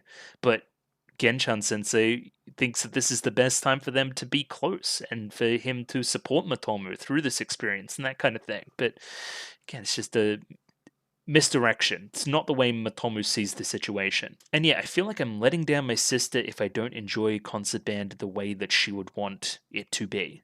So she wanted it to be without all the drama and the nepotism and the claims and that kind of thing, right? That's why I pursued Kitauji. That's why that sounds like a good idea. And then it's like, hey, well, that's all well and good, but why didn't you tell Midori any of this? Well, she reminds me of my sister. Seeing Midori senpai, I think to myself, this must be the concert band she'd imagined, and I don't really want to spoil that. I don't really want to spoil my sister's fantasy, right? Of this kind of perfect vision of contrabass, right? And it's so true with Midori and the rest of the show. She is no drama. She just works on herself, works on her skills. If she makes it, that's great. If she doesn't make it, that's cool too. It's so right. She doesn't have any drama. Reina and Kumiko, drama from middle school. Lots of characters, drama from middle school. Think about the second years, right? Yuko and Natsuki and all them. Drama from middle school. Drama this, drama that. Asuka, drama. Everybody drama. Midori, no drama. Just all the politics out of it, just the pure music. And that's why I want Midori to stay the same way. I don't want her to become too invested in the everything else, in my predilection and that kind of thing, my personal position. I want her to do her thing. I want her to be the exact same way, so I don't want to spoil anything. And yeah, Kumiko's going to respect that wish as well. We get the final assurance here from Motomu as well that he isn't going to switch schools, which is cool. But Kumiko gives some good advice, good adult advice too. Higuchi and Genchan are still pretty worried about you, so you should let them know that you're going to be okay, right? You might be angry at them, but still let them know that you're okay. It's worth it for them and their peace of mind. Your music is going to reflect your state of mind is a fantastic line as well, the line that really gets to Motomu here. And this is, again, the definitive moment here for Kumiko. Like, thank you for caring about me so much. I said in the reaction, it's like Kumiko's doing the side quests. She's doing all the content in the game to get the best ending. That's what it feels like right now. And this is like she just got like a social link or something. She just fucking leveled that shit up. I want you to play well for Kitauji. Thanks, Motomu. Paired with the headlights here, making it all very shiny and beautiful and stuff. That's the reason why I care. Because I want to put on the best performance. That's the reason why I'm making sure there's that I'm addressing everybody, that there's nobody that's kind of dragging the chain, leaving them behind for something that we could have solved. We're communicating, right? That's why I chased after you. I'm putting into practice what I said in episode 3. Put it all on me. Bring me everything and I'll try to sort it out. Yeah, really fantastic moment that kind of brings together the 2 episodes this week. And this is a fantastic moment too. Kumiko then gets the idea upon hearing that to get out her phone and just check that her sister's alive. I don't know if you guys have siblings too. This is kind of how it works. You just get a feeling and you just message them out of the blue sometimes. So yeah, Mamiko is alive, which is great. Yeah, good little text exchange there. We finished the episode with a small scene here, kind of, putting a bow on things. I contacted Higuchi and my grandfather. I told them what's going on, but I still belong to Kitauji. This is where I can, live out my sister's dream of what concert band should be. And then I love the framing here, especially the window in the background reminding me of that room from the very start of the episode. Also the scene of See, there's the cherry blossoms, right? So I'm imagining that this reminds Motomo of the first time he saw Midori as well. So that's probably similar in the framing to the kind of window in the back and through the door frame there. I actually really enjoy it. And yeah, to put a bow on the episode, we have Motomo coming in, attempting to apologize, and then Midori, open arms, just wants to play the music together other than anything else. Yeah, no drama, no sorries, no anything. Let's just play the music. And yeah, let's play a piece together. The piece that, again, is associating the two. It's the piece that plays on the little, what would you call it? It's not quite a boombox, little CD player at the start of the episode. Yeah, it is the same piece too. I just kind of bullshitted that, so I'm happy that that's actually true. Again, when you're less in information gathering mode, like I am in a lot of these reaction videos, it is quite emotional. I actually really like the sentiment of all of this now that I've taken the time to actually read it and understand it. Happens a lot. That's why I really like doing the rewatches. It's also gorgeously animated. Again, if you didn't need any other indicators. Now there's 3 chairs there too. And yeah, the teaser for next week being the Agata Festival, which I'm sure is the same festival as every other year. We're probably going to meet Reina at the top of a hill at some point. But there's also probably going to be Shuichi content, which I've actually been kind of craving and crying out for. So, that'll be appreciated next week. I do not know how many episodes I will be doing, but it will be an amount, and there will be content. I probably talked too much about all this stuff, but that's neither here nor there. Yeah, I thought this was good. I thought both the episodes were good, and I probably enjoyed them more on the rewatch, which generally is what happens. If I missed anything or super obvious, please let me know. And I'm keen to hear other people's interpretations, as always. Patreon if you want that next week early, and then again normal show stuff like the video, sub, Discord. Anyway, I'm goodbye. I'm leaving. Thanks for watching though. Bye bye.